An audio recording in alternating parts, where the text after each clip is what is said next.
Beats Planet.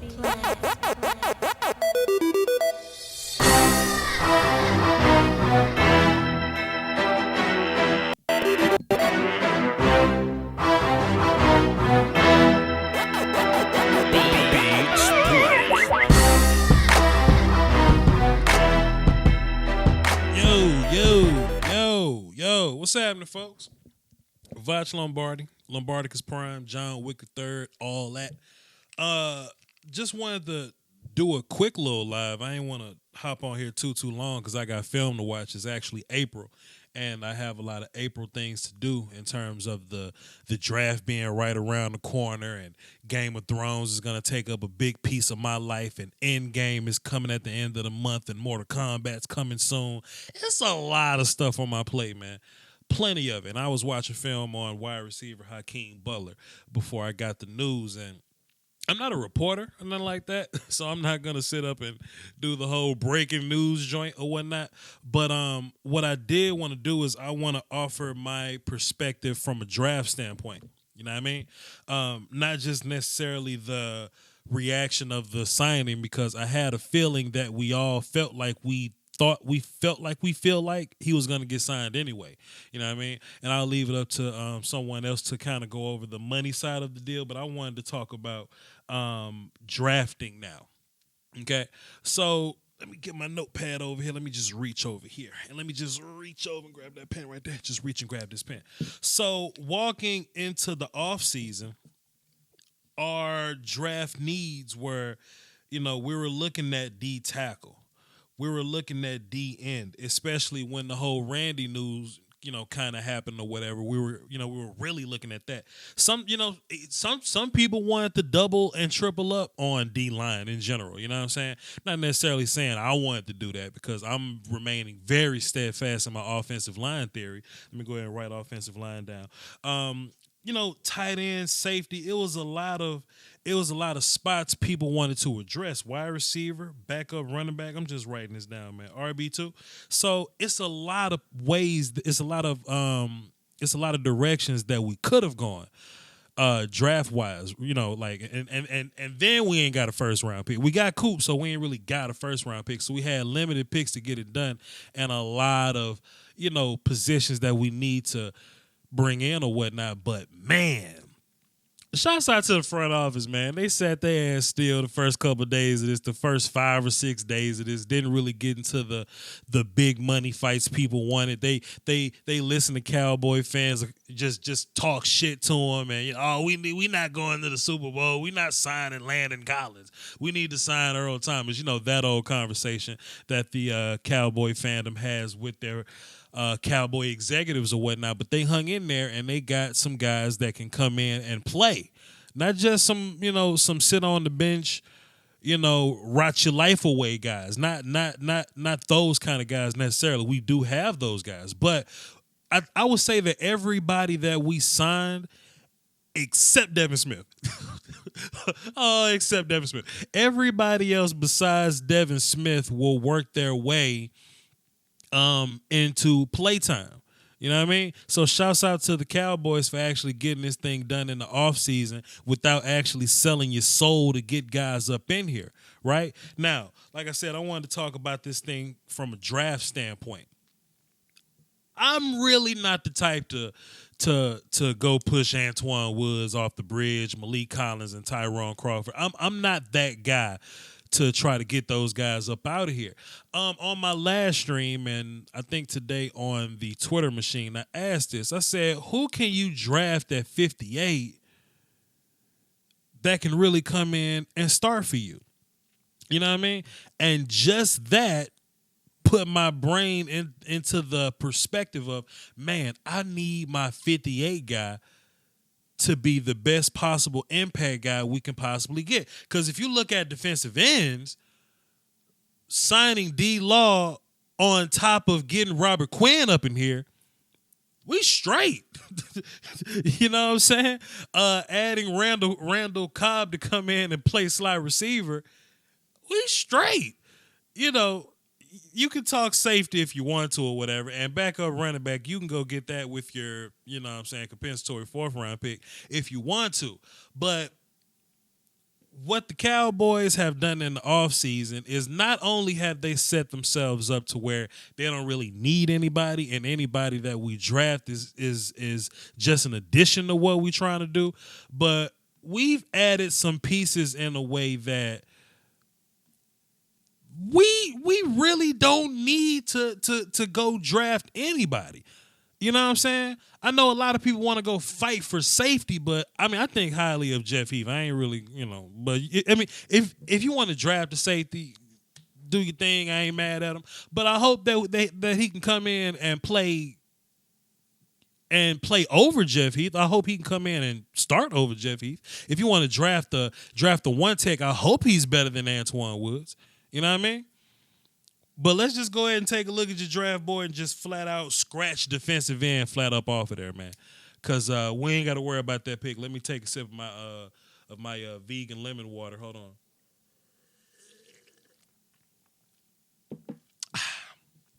on. There are pros and cons to this whole D-Law thing, though. There are absolutely good sides and bad sides of it. Now, if you're looking at it from a fan perspective of, hey, let's just be fans for a minute and, hey, who's on our team? Who can line up and play for us today? Then it feels damn good that D-Law is on our team today and that we don't have to draft defensive end.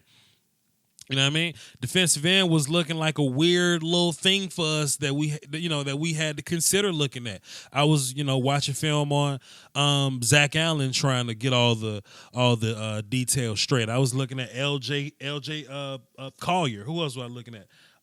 Chase Winovich. I was looking at a lot of guys just to kind of set my mind for DN just in case we had to go get one. But man. Y'all can go check out my How Does Robert Quinn Change the Lineup video. It's in my video section in there somewhere. But I was saying that, man, if we don't sign D-Law, that Robert Quinn can at least put us in a situation where we not losing too much sack production or whatnot. But imagine the ass whoop. Boy. Imagine the ass whoop when you put these two guys together on the field at the same time. Then assuming that Randy can, come in and I'll probably offer you something on third downs or whatnot. Because if I had to have like a third down lineup and Randy's active, I want Randy on the field over anybody. Then you can kind of flip a coin between who else you want out there. But I almost cussing. I don't want to get demonetized, but fudge cakes, man. It's exciting to go ahead and get this guy on the field. Now, there are some negatives that comes with this. This is a business, and when you sign players, when you keep guys on your team, these guys are expensive. They cost money.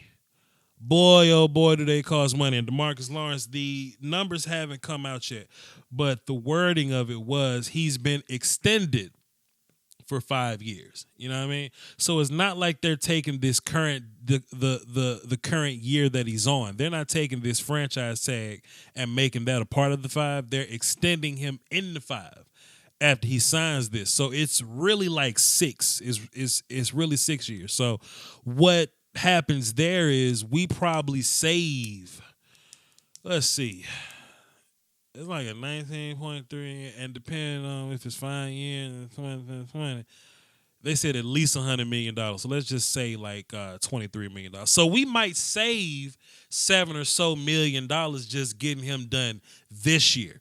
You know what I mean? So you can put that towards, hell, give it to give it to Voch Lombardi if you want to. I don't care, goddammit.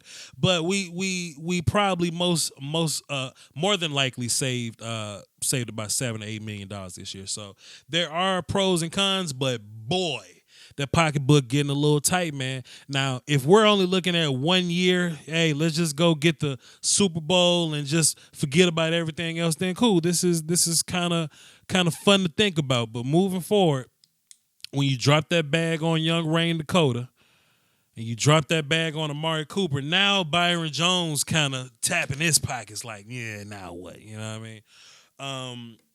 At some point, Jalen's going to want money, year after this or whatnot. Ezekiel Elliott, shut up. Boy, damn, Zeke, we just gave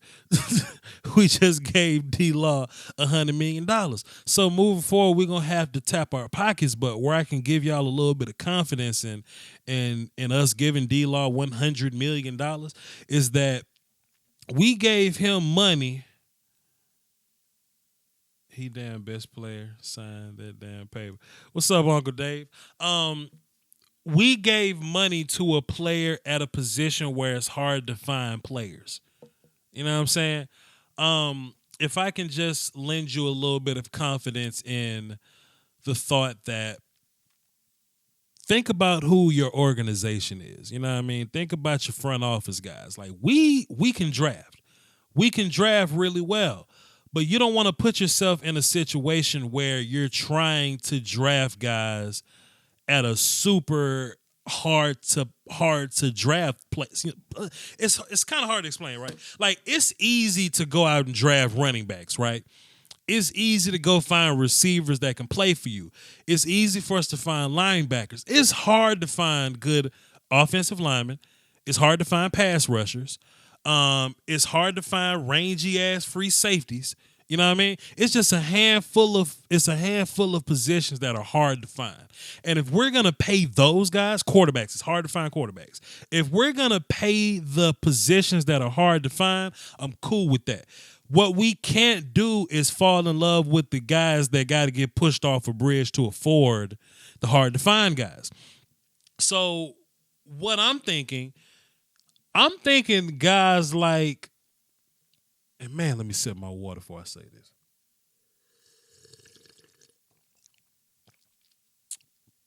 I think we're going to draft some corners this year. Multiple. Let me say DBs. Multiple DBs this year. Because I think that's what we're going to call like a drafted rotational position. Guys that are just kind of going to come in here and get the hell up out of here. Linebackers. Those guys going to be in and out of here because we draft those guys well. It's easy to find them. Like these complimentary receivers, I don't think guys like Michael Gallup get paid when it's time for Michael Gallup to get paid. And people saying, Voch, why are you saying Michael Gallup name? We got plenty of time to talk about Michael Gallup. What, 2021? I don't think so. So it's hard to find receivers like Cooper, but I don't think we're going to sign another like slot receiver to a crazy deal. I think we'll just go draft a slot receiver. We'll draft a number 2 receiver. We going to keep guys like Cooper. You know what I mean? There's a reason why we don't draft one Tex high.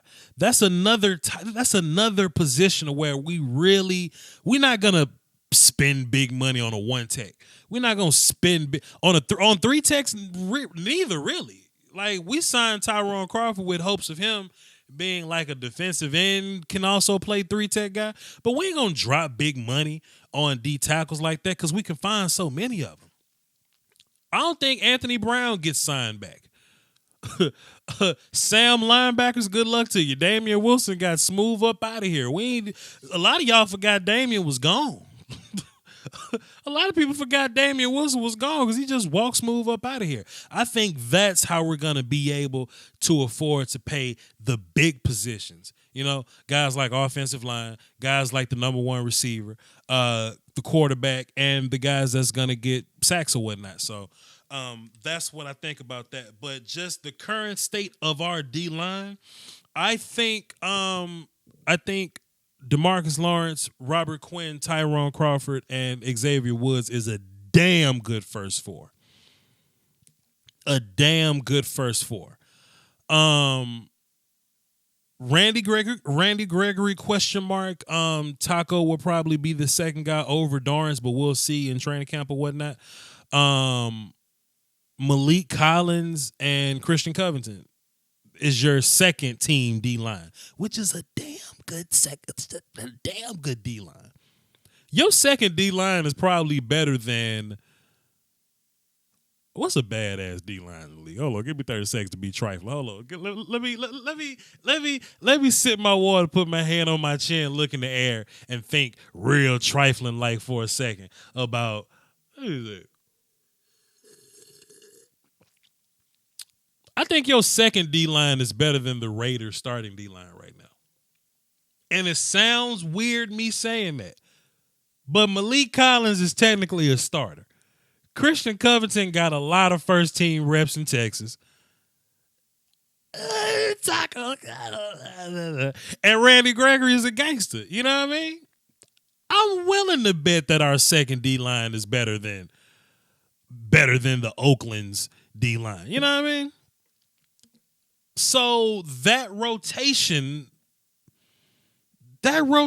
is something of wet dreams, y'all. Let's just be excited, man. Everybody take a drink. Cut Crawford, boy, you smoking. Let's just all take a drink and just think about the wet dream that is our D line. You know what I mean?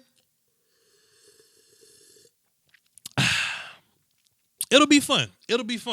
But let me get back. Let me just get back. Focus on this real fast. Something I was thinking about. I was thinking about how do all these moves kind of change our draft thoughts, philosophy, strategies, and all that. So we definitely don't have to look at D-line anymore. It kind of hurts that my son LJ Collier from TCU. It kind of hurts that we're not gonna have to go get him anymore. My other son, Joe Jackson from Miami, it hurts. It hurts that we're not gonna be able to get him. My white son, my adopted white son, Zach Allen from Boston College, we're not gonna get him up in here neither. It kind of hurts, draft day knowing that we don't need those guys anymore. But it's damn good knowing that the ends that we have, which is plenty of. We even got Dorrance sitting in the cut somewhere ready to take somebody's spot. It feels good knowing how deep we are at D end right now. We don't have to draft a D lineman if we don't want to. And I don't think we should. We got 1, 2, and I forgot about the Kerry Hyder kid. Kerry Hyder might not make the team for real. Honestly, to be fair with you, Kerry Hyder may not make the team. We just got from Detroit. And I kind of like that a little bit. I kind of like when you can go out and get some help free agent wise or whatnot. And just to freaking realize that those guys may or may not make the team. The same with Devin Smith, the wide receiver Devin Smith.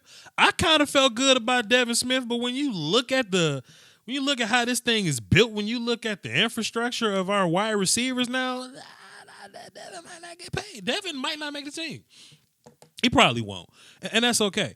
But that's just a damn good job of covering your own ass. That's a damn good job of making sure you don't have to walk into this thing, almost assed out, walked out, assed out, needing something, right? So let me say this now. I have had one thought about draft since I've walked into the off season. And I'm very proud of me keeping my same energy. I'm trying to get offensive linemen up in here.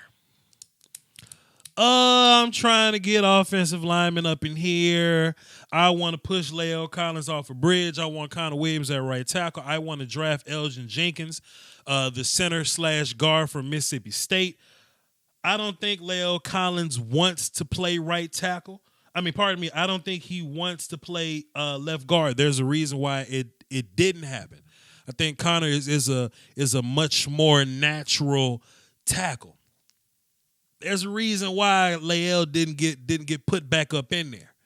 I'm willing to push Lael off a bridge, draft me Elgin Jenkins from Mississippi State, plug him in at left guard, and go on with your life. And I know people don't want to draft offensive linemen, but that's come with the damn territory. People don't want offensive linemen till they damn quarterback getting peeled off the grass or Adrian Claiborne getting 6 sacks off the left side. You know what I mean? Dak Prescott got sacked 58 times last year. And if he's going to be your quarterback, I want this offensive line to be a Lamborghini.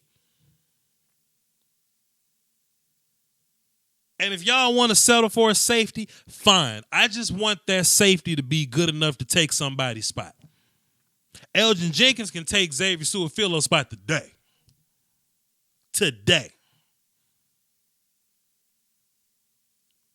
I just don't want us drafting safety for the sake of saying of just saying y'all want safety. You know what I mean? So let me look at my paper real fast. So we got D Law, right? We got D Law, Robert Quinn, Tyrone Crawford is technically one of the ends, but I'm going to count him as a 3-tech in one of these exercises, right? Let's not even count Randy Gregory. Let's just say Dorrance and Taco. So that's 4 defensive ends. We don't need none of them. 3-techs, I think Tyrone Crawford, Malik Collins, and Kerry Hyder is a damn good set of 3-techs walking into training camp. So that's 3 of them. And we really don't need a bunch of 1-techs. Like, guys move in and out of 1-tech. Like, Collins can move into 1-tech if we need them. Plus, we got a gang of, ends and 3-techs already. So we could put Malik at 1-tech. But as far as your 1-techs go, that'll be Christian Covington and Antoine Woods. So we got plenty D-line. I'm not necessarily Cowboy Crunk, salute to you, sir. I don't want Joe Looney at guard. Joe Looney is a damn good Band-Aid. Joe Looney's not a starter. You know what I mean? Like, I like Joe Looney, and Joe Looney did fine playing for Travis Frederick, but I don't want fine. I want gangsters. Every other position on this team, nobody just wants fine. Jeff Heath's a fine player, but y'all want his ass off a bridge. Tyrone Crawford's a fine player.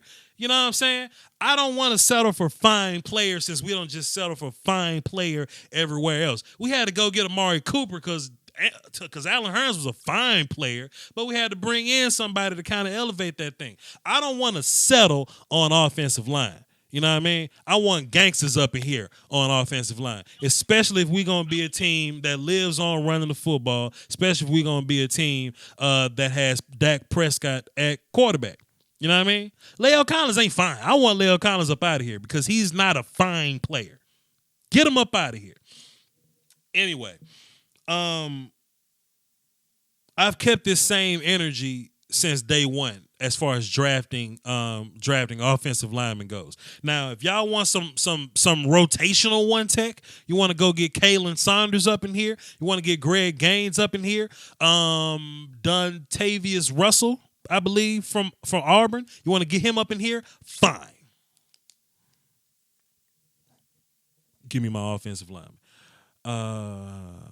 And I ain't trying to sign Gerald McCoy. I don't want to go. I don't want to go out of house to spend $10 million, $8-9 million on Gerald McCoy, and he can't come in and take Tyrone Crawford's spot.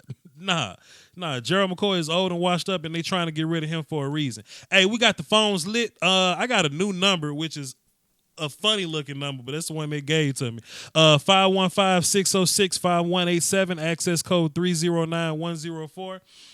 It's on the screen if you need it. Let me fix it. Oh shit. And at the end of this, we're gonna be doing Q&A or whatever. So I'm gonna get this phone call. I'm gonna address these super chats, and we're gonna get y'all reactions to this whole D-Law thing. So let me turn my volume up. Let me turn my headphones up. And who the hell is this? DP, what's up, man? Man, what's going on, brother? How you feeling today? Doski Woski, my friend. What you got for my show? Man, I was just one first thing I was actually updated my own show, and I was, I'm happy for the D-Law trade. I'm happy that first thing is because we will open up a little more cap space because of the signing. Sure. Two, honestly, the one thing that D-Law and I'm full on board with Quinn. I think D-Law actually needed somebody else on the other side. Randy Gregory was becoming that. I mean, everybody knows Randy Gregory was having a great season. Had a great season last year. Sure. And if he would have stayed solid, I don't know what's up with the suspension, but if he would have stayed on the team, I think he would have really started to grow into his own and be that other threatening DN on the opposite side of D-Law. But hey, Quinn could come in and I believe still give great value. Sure. The one thing I'll listen to you, my brother, and I got a question on this. Mm-hmm. I know you feel our D-line is nasty. Mm-hmm. I will ask you this question. Do you believe our D-line is better than the Bears' D-line? Nah, probably not. They got some gangsters over there. And that's my point to it. And the reason why I tell some people to say, hey, we got a good D line. Um, the Rob Marinelli thing, and I was arguing with somebody else, and once I hit him with some facts, he had nothing to come back with. I'm gonna tell you the facts on this. Rob Marinelli, and I know you were saying that hey, he doesn't prioritize one text. Mm-hmm. He's kind of he's okay with the three text. He doesn't prioritize one text. I said every stop he has been at as a coach at any level, Mm-hmm. he has had a one text / three text that has not been chosen in nothing less than the third round. Mm-hmm. We can name every stop and all of his D linemen, and you would realize, wait a minute, he's always had a dude that was picked in the second and third round. Mm-hmm. He's always had a big time one tech, three tech on his team. So why is this formula now for the Dallas Cowboys?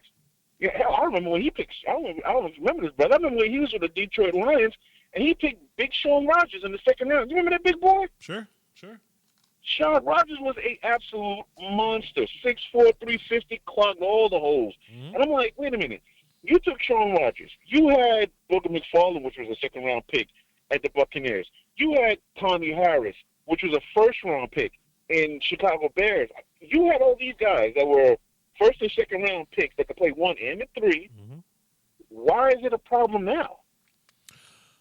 I think it's more so the direction that the team wants to go. You know what I mean? I think if they walk over to Rod, they say, look, Rod, we're going to drop a lot of money in the offensive line, defensive end, wide receiver number 1, and whatever.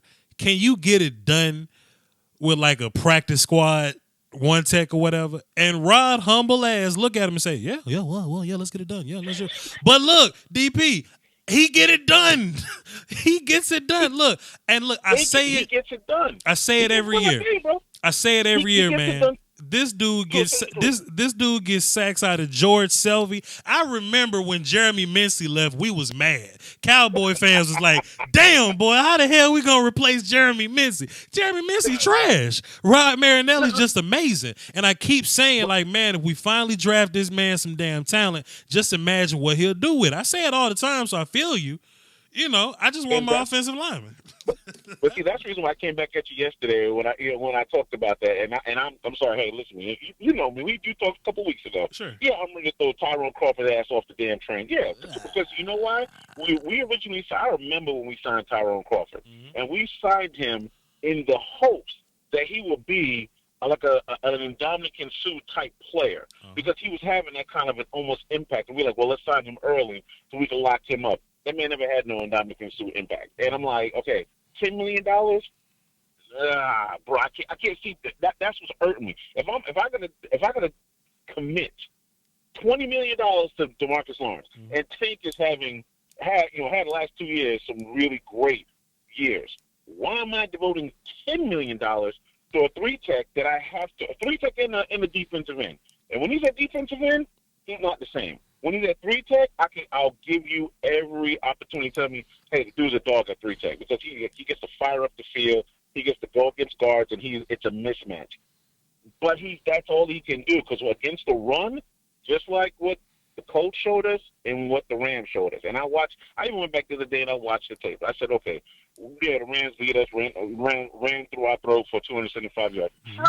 Wait a minute, what did the Saints do to slow them down? What did the Patriots do to slow them down? And I'm looking at some of the dudes they used to slow that line down. I'm like, sure, man, they use guys that second and third rounders because they had guys that could play. I told you, a two-gap technique. But DP, hold up those guards, and let the linebackers flow. Hold up the guards, let the linebackers flow. And I'm like, our guys just love to fly up the gap, the one-gap technique, fly up a gap. But you know what? Hey, against a zone defense, like Mark Schlereth, which I know you know that man is a Pro Bowl guard, he talks the truth. Sure. And he said it to us. He goes, okay, a zone running team versus Marinelli's defense constantly gets gashed. Let me say this. Do not have anybody can two gap. Let me say this. I care about what Mark Schlereth says as much as I care about what Ja Rule got to say. Let me say this. And look, DP, let's just be real. So when you look for games where our D-line where our D-line has done bad, you can only find two of them. That's the Colts and the Rams. Correct. Besides that, That's 16 good games. And Mark want to talk about zone running. What about the Saints? What about the Falcons? What about the Eagles? Teams that run zone that we shut down last year with the same D lineman that we got. You know what I mean? It's easy to say it because it's the last thing that we saw. The last thing we saw was the Rams beating the shit out of us, and all they really did was outside zone. They just pinned in Antoine, hooked Randy, and just ran and just ran left and just ran left. That's all they did. But if we would have adjusted, it was bound to be something that we could have done differently. I'm not a coach. I'm just a YouTube guy, DP. But yeah, I know. I see you, bro. But if we looking at the YouTube, I said the YouTube. If we looking at the unit as a whole, if they played 18 games and they only played 2 bad ones, I'll take that. I'll just ask some guys and retool it. You know what I mean? But I'm gonna continue to ask you. Your homeboy, you was in his house, acting a fool, Mark Holmes. Sure. The other day, he says the same thing I said. Give me one guy. Just give me one. Antoine Woods is not here. Antoine Woods is a good fill-in player. He's what you definitely call a rotationary player. But give me one tech that can manhandle a guard. Give me one, just one that can manhandle a guard. DP, and I'm like, you know what? And DP, no let problem. me say this, and I will tell Mark Holmes this to his face because I've done it before. The big sloppy nasty one techs don't work no more. Tony Saragusa can't play football in 2019. Now, if you want to give me a one tech that's kind of big, strong, and can get upfield, fine. But DP, you're a football guy. If I run inside zone to the weak side, your one tech is trash. If I'm the center, I'm talking to my front side guard and telling him, "Hey man, just go ahead and climb and block that linebacker. You ain't got to help me on this one tech right here. I can chop him. I can just kind of give a little ground and just hook them a little bit. I can outside zone to that side every day because you're a trash can full of dirt and you can't move. And I'm not saying that we can't get better on D line. I'm just not trying to do it at 58. You know what I'm saying? Just me knowing this draft, you can get guys at one tech that can play later on in the draft. You run out of offensive linemen quick, fast. You know what I'm saying? When they gone, they gone. But I think you want to say, so right now, I know you said you want O-line. Sure. Brother, I mean, who are we going to replace? I mean, you're going after a right tackle. That's the only thing you got to go after because we can't really replace Cardinal Williams right now. We just invested a second-round draft pick in him, and they're definitely not going to move him. I did this on my channel. DP, and I encourage you to watch because I'm all about research. I don't like talking out my ass. It's not fun. I hear you. I actually went back to 2015. I want to go see La'el Collins at left guard so I can see what the fuss about. And La'el Collins is the same damn player at left guard than he is at the right tackle. What happens is people live off these highlights when they saw him blocking Bobby Wagner when he pulled and knocked his ass out in Seattle. But La'el Collins is the same player at guard than he is at tackle. He misses with his hands. And if you miss with your hands, you dead as fried chicken. La'el gave up the same plays at guard than he does at tackle. So if I'm the coaches, I'm saying, yo, La'el, I need you to stop missing with your hands. And La'el gonna say, Coach, I don't know how to stop missing with my hands. Fine. I'm putting Connor Williams at right tackle, making their ass compete for it, and I'm drafting Elgin Jenkins from Mississippi State to come in and be better than Xavier Su'a-Filo because Xavier Su'a-Filo is trash to me as well. And that's my first five. That's my first five. Hey, that's the reason why I gave him up. But I'm going to let you go on a few, but I will say one thing. I understand what you said, and you as a coach will agree. Just like you said, the biggest problem La'el had was missing, especially twists. I used to get frustrated watching him miss, a twist on in front of him. He would follow the damn tackle and let the defense run on a twist on. But when he was able, the best thing he does is run blocking. Sure. The one thing that we want to do is run the ball. The one thing that can help him on passing downs is having Frederick next to him. That's what I'm saying. Okay, I will slide La'el back to guard. Frederick can help him on those things. Frederick, that's what one of his biggest values is. He knows what's going on everywhere on the line. But I said it from the jump. Connor Williams is a true athletic tackle. Stop looking at his damn arm length because he has 31.5-inch arms. That does not matter. Can he block? Can he stay in front of Can he stay in front of defensive ends? That's all that matters. But hey, for some reason, we're stuck on we're also stuck on the arm length thing, and I'm like, to me it doesn't matter. But my brother, always great talking to you, man. And I'm gonna drop that super chat for you.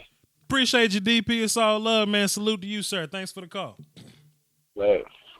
DP is my guy, man. He is very much so football smart, but I'm killing John Wick's dog. Then I'm gonna go tell him Lael Collins did. So he can go chase his ass out of town. So I can put Connor Williams at my right tackle and go draft me a guard. 804, what's happening? Who this?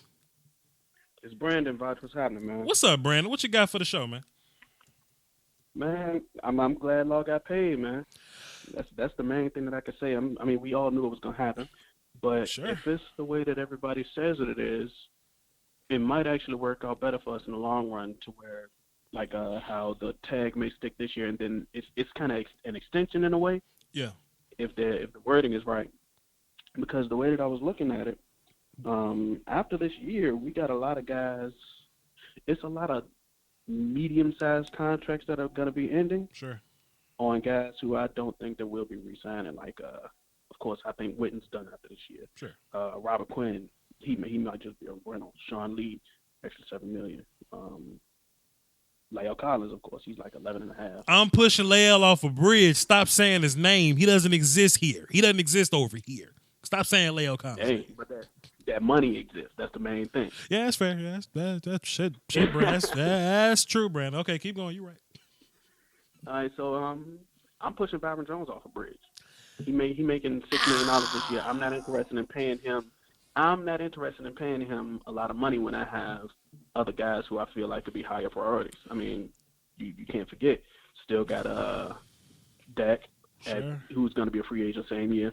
Cooper. Sure. And Zeke. Tell you what, So, Brandon, think about that. it hurts me to say, man. It flat out hurts me to say, and Byron Jones played damn well. But that goes to my theory earlier. And you know what I'm saying? There's a lot of people listening in now that weren't here earlier when I said this team drafts well. And there's a lot of spots on this team where guys just ain't gonna get paid because a lot of guys getting drafted. And if somebody told me that we're not gonna pay Byron, we're gonna let Jordan Lewis and Cheeto start until we draft some new guys up in here, it makes sense. I hate to let Byron go, but it makes sense. And especially if you're gonna pay Zeke, it adds up, man.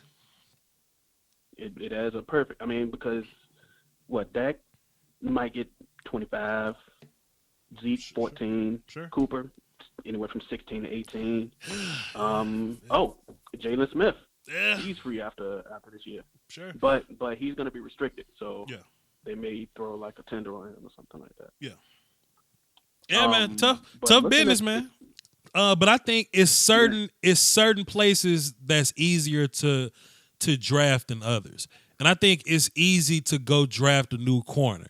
It's hard to find pass rushes. You know what I'm saying? Absolutely. So I feel you on that, bro. And looking at the real needs of the team after, getting everybody that we got in free agency and re-signing D-line, all of that, left guard might be the biggest priority, man. You goddamn right. That might be the biggest priority. You goddamn. But you got guard, D-tackle, safety, and running back in that order of priority. Talk to him. Guard might be the biggest need right now. Let him know, man. Let him know.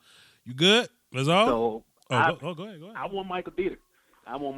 I do not want Michael Dieter. Don't you dare say that. Michael Dieter broke my heart, man. I was doing my little draft analyst thing. Michael Dieter from Wisconsin, he's played tackle guard and center, and Michael Dieter went to the Super Bowl, not the Super Bowl, the Senior Bowl, and he didn't block nobody.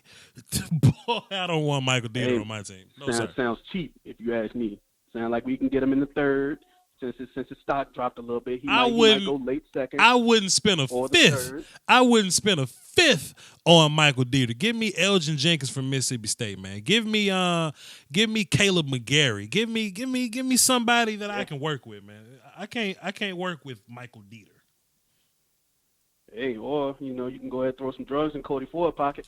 Boy, look, I will put a kilo of cocaine in that boy's trunk and bail him out. Bring him to Dallas, please, man. Snap! I got phone calls, man. Go for me. I'll be the first one with you, man. Oh man, appreciate it, Brandon. Yeah. La, da, da, da, da. I know I'm saying Elgin Jenkins' name a lot, but there's a couple other guys like Ross Pearsonbacher. It's a long ass name. From Alabama. He's another guard / center that can play. Eric McCoy from Texas A&M can also play. Depending on when you want to get him. Who else can play? I ain't spending no money on my either. Ben Powers, Oklahoma kid. Not really a fan of his homeboy Drew Samia, but it's a lot of guys, man. Or we could put a kilo of cocaine in Cody Ford's trunk and put a gas mask on him and put it on Snapchat and release that right before the draft and make him rob a bank or something, and then maybe we could trade up and go get Cody Ford from Oklahoma. But that's my guy. But we are getting back into the phones. Let's see what else we got. 202, what's happening? Who this? What's going on, man? This is Christian Thomas. What's up, man? Well, what's good, man? What you got for the show, brother? Oh man, I love the show.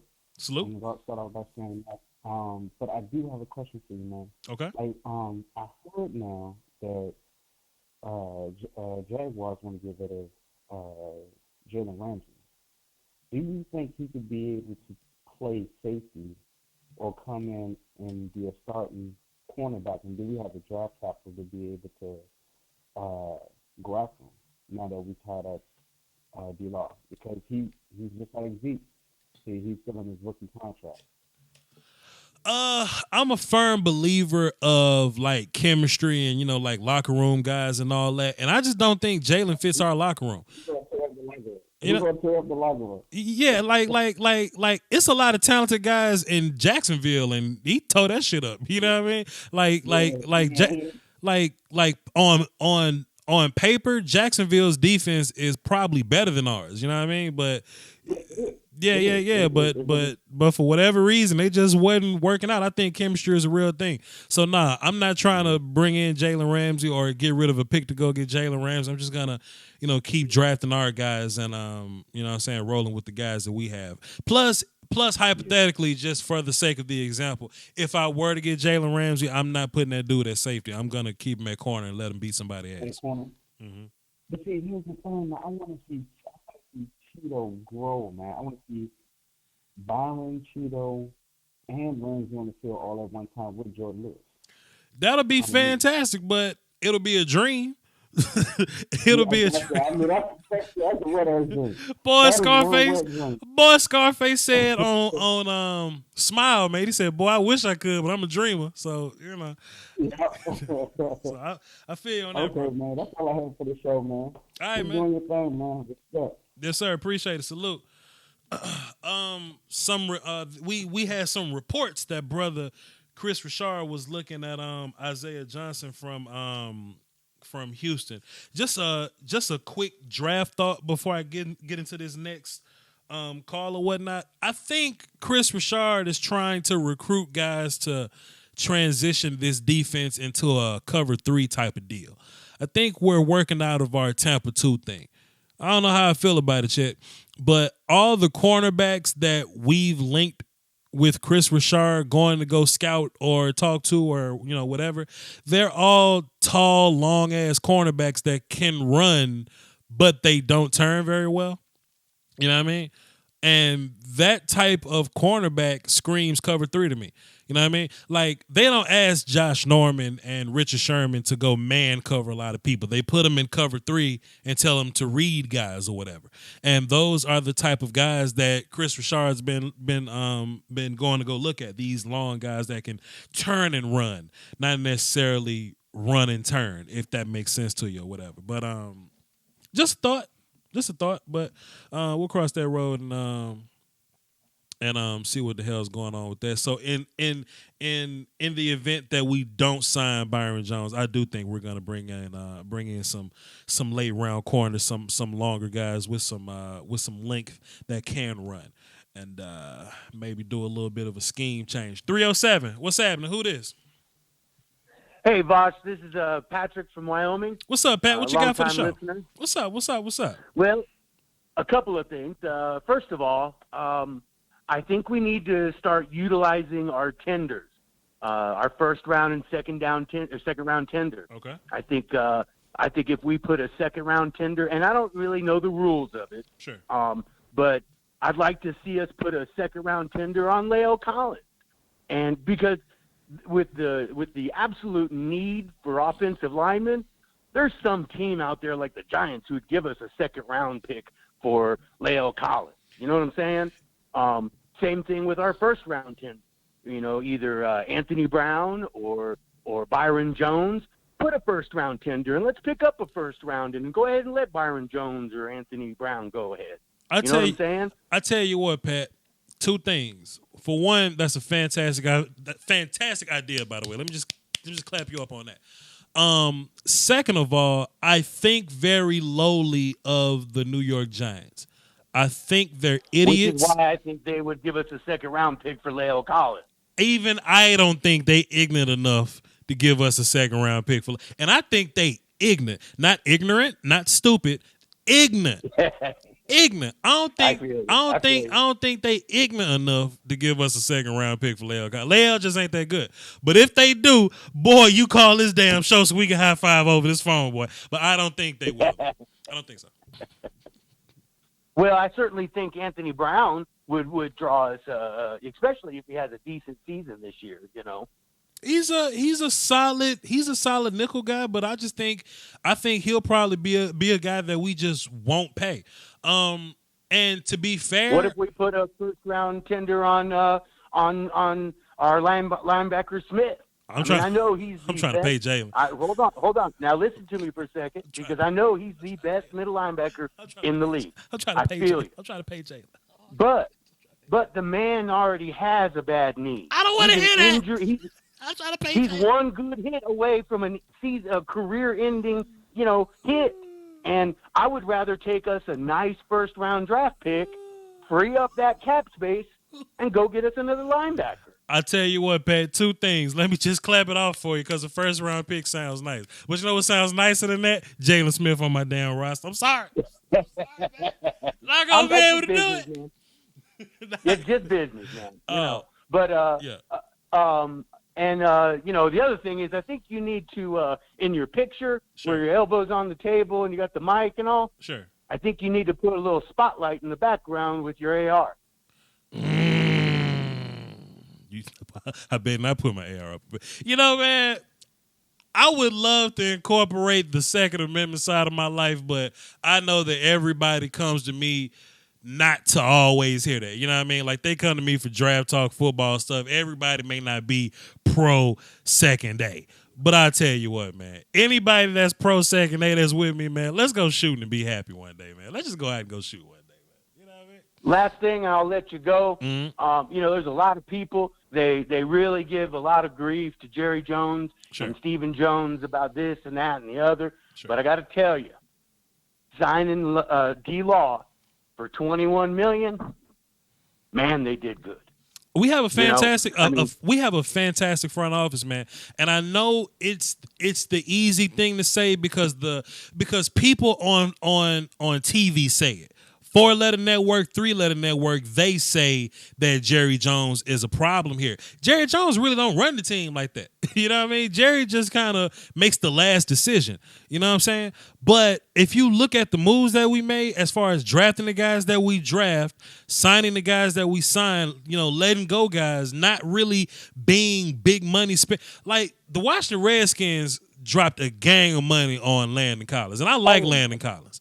But they do it every year too. No, man, they make a silly move every year. They gave up everything for Landon Collins, and I'm like, man, I'm cool sitting back drafting a guy. So I like the new Dallas thing that we're doing, being a lot more patient, sitting back, and then day 3 busting ass like that. But that was just shrewd, man. $21 million. I mean, all the reports about he wants to be up there with that boy out there in Chicago, and then we get him for $500,000 over the franchise tag. Come on, man, that's just. And we saved money this year. So good move. All right, have a great day, brother. Yep, salute, Doski Woski.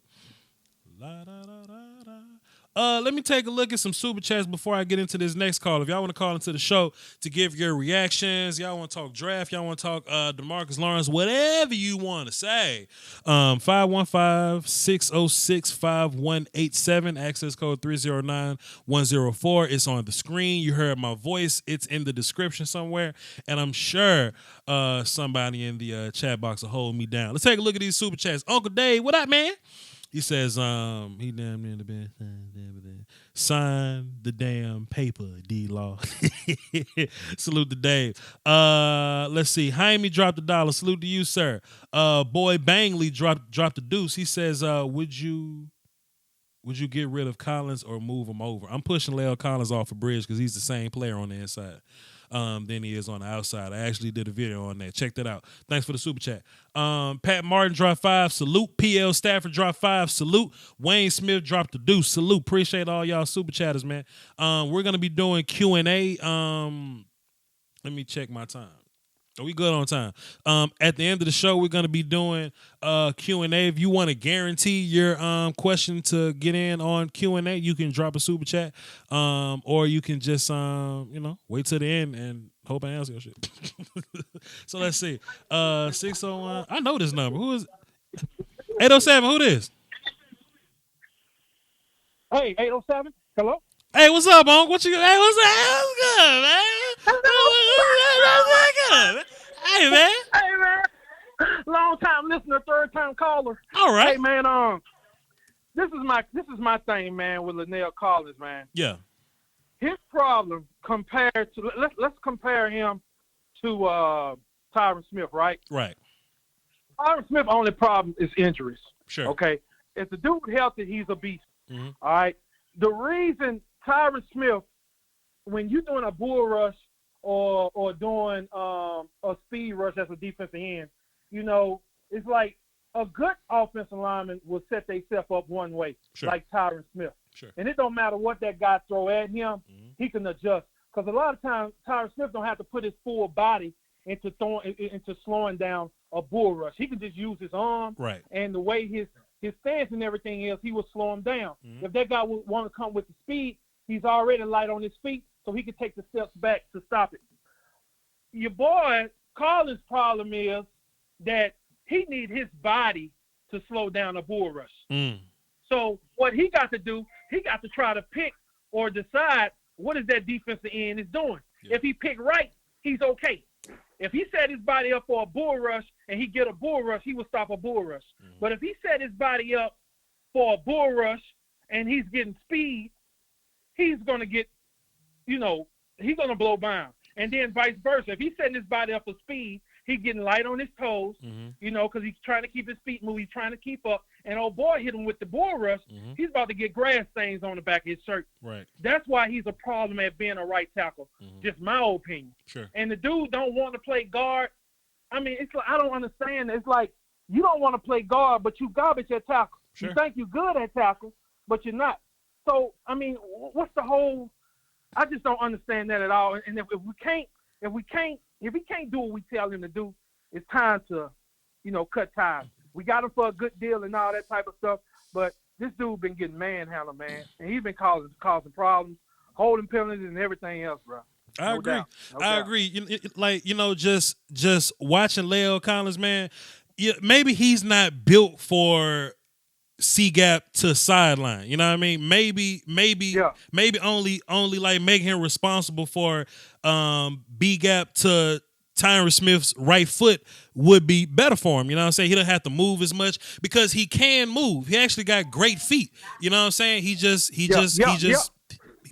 miss sometimes, right? But if you inside, you can miss and maybe like recover a little bit. If you outside and you miss, then you dead as fried chicken. You know what I'm saying? But No doubt. But everybody always say it. Just move La'el to left guard. I think if it was that simple, we would have done it already. I think there's a reason why he's not playing left guard.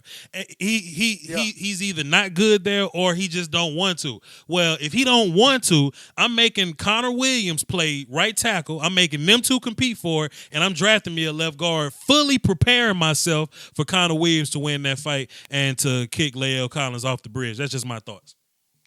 That's right. And I'm going to tell you another thing, man. Mm-hmm. Our team is loaded.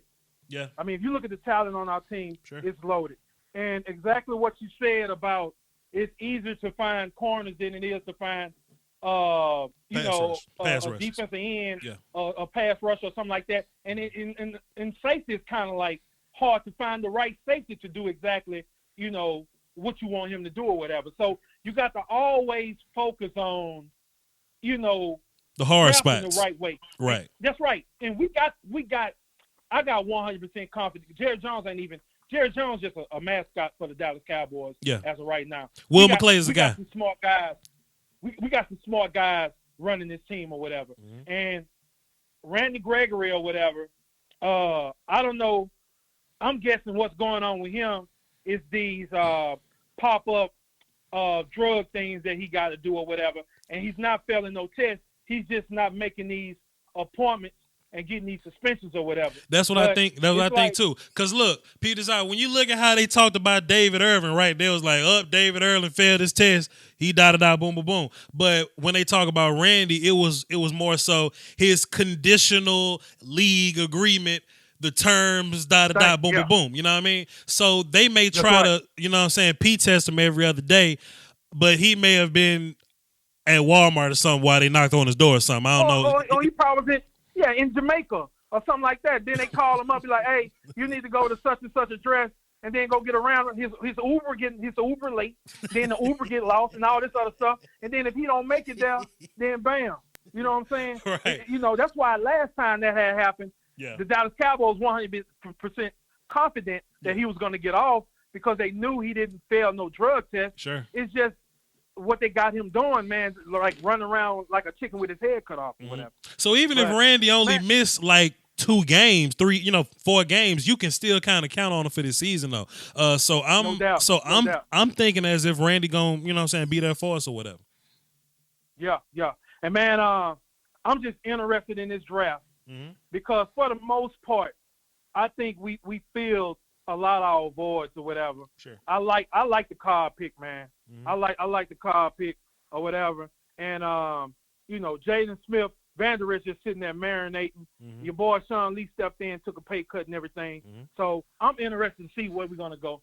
And like you say, it's hard when a lineman go down. The running back gone, the running back is done, your quarterback done, wide receiver. I mean, a lineman is just so important compared to anything on defense or whatever. I think that's the only need we got. Like left guard is the only thing I really think that we need because I argue with folks all the time. They want to add to the defense or whatever. I don't mind adding to the defense, but I want the first pick to be the best guy that we can possibly find. So if you look at defense, those guys played 16 good games last year. They was elite for the most part of last year.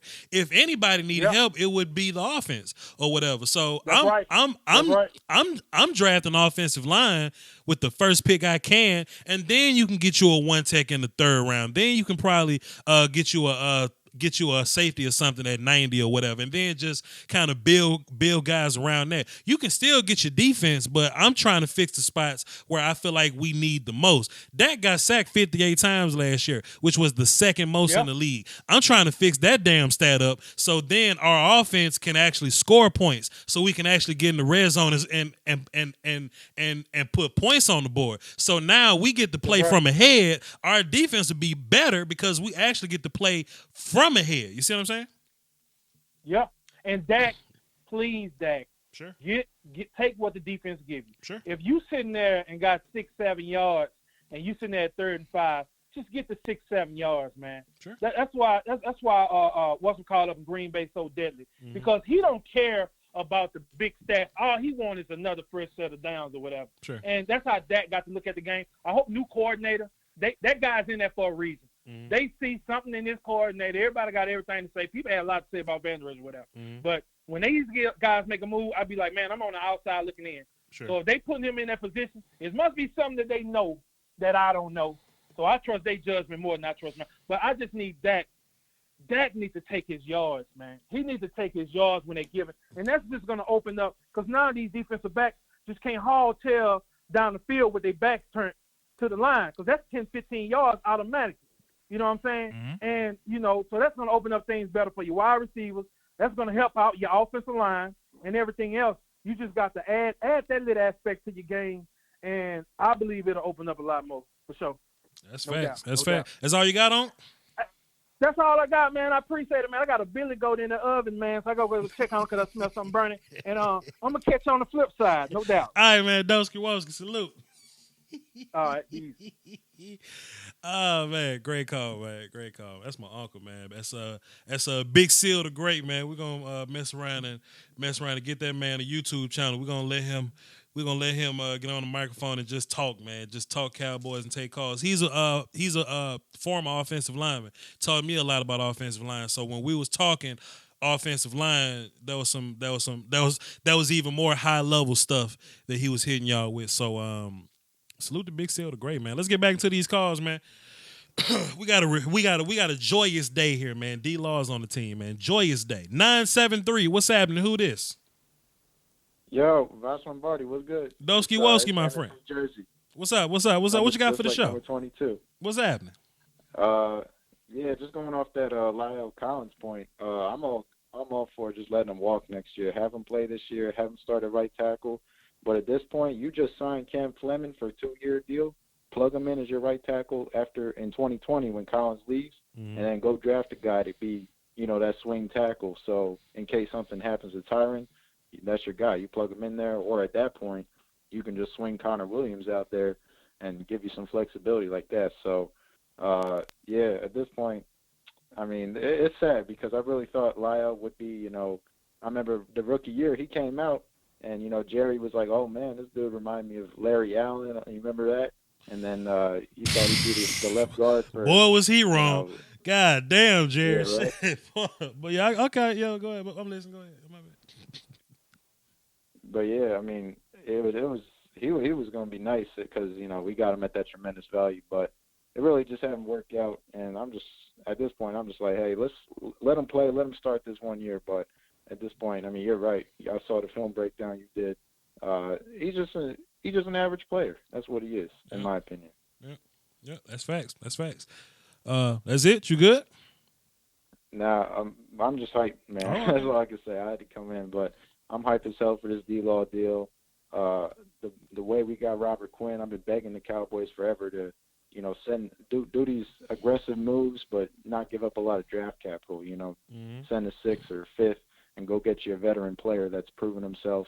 Especially a guy like Quinn, who's got all them damn sacks. I mean, that's going to be nasty for our defense. Sure. So I just the past 5 years has just been a joy watching the front office really just overhaul the entire roster and build this team the right way, as they like to say it.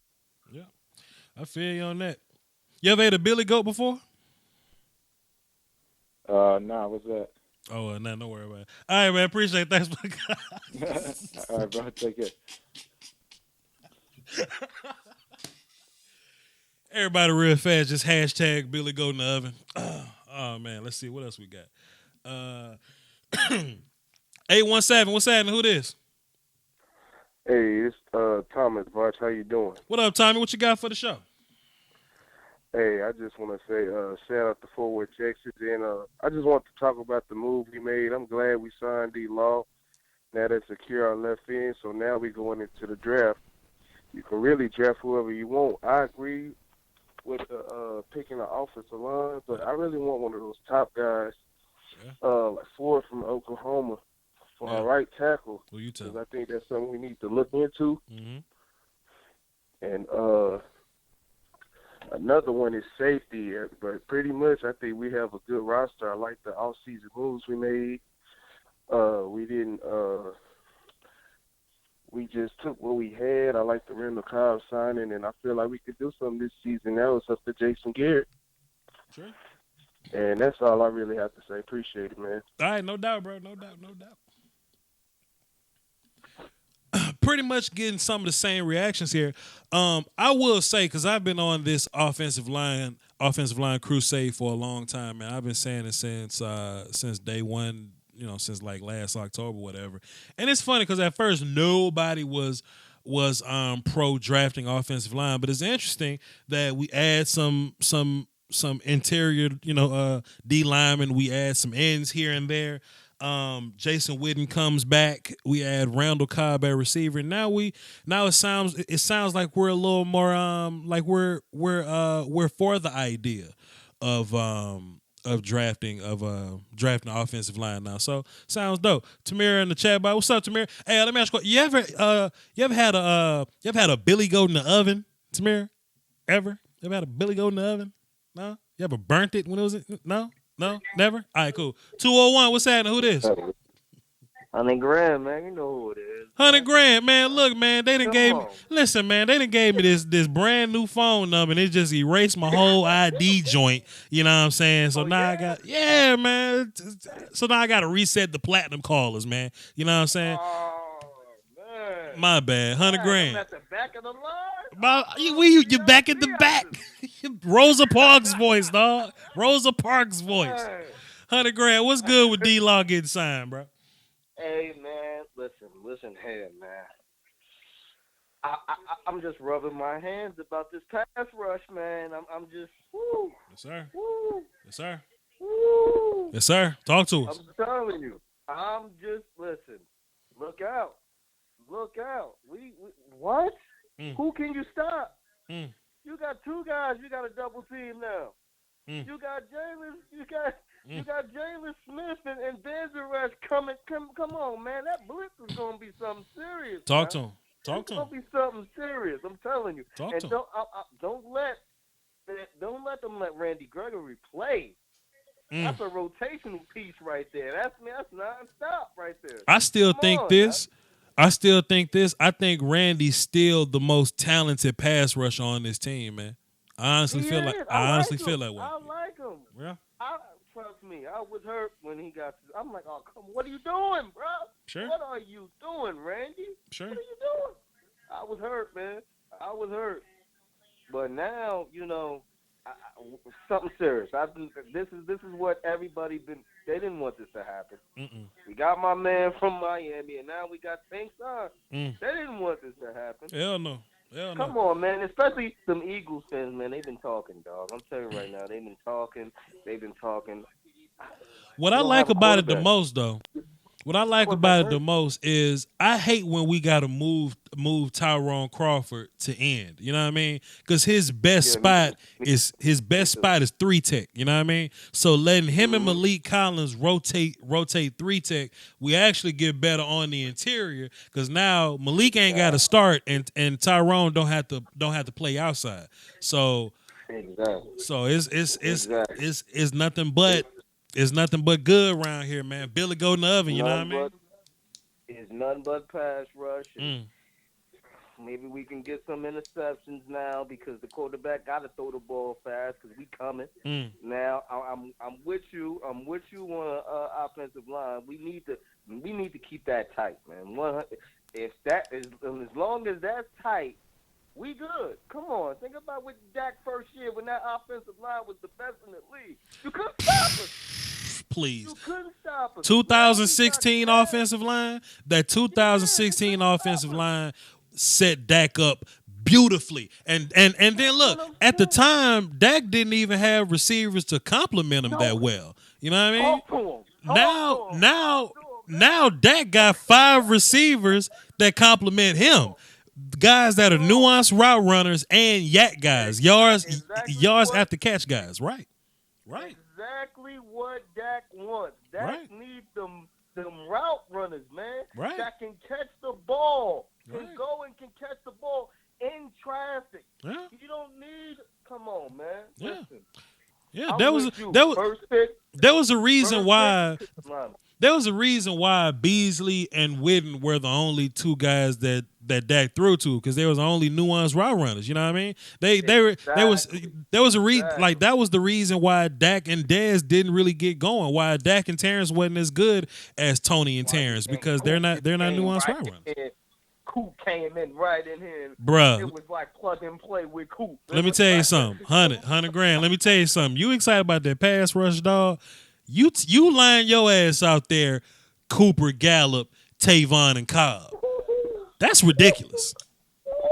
Draft my damn offensive line.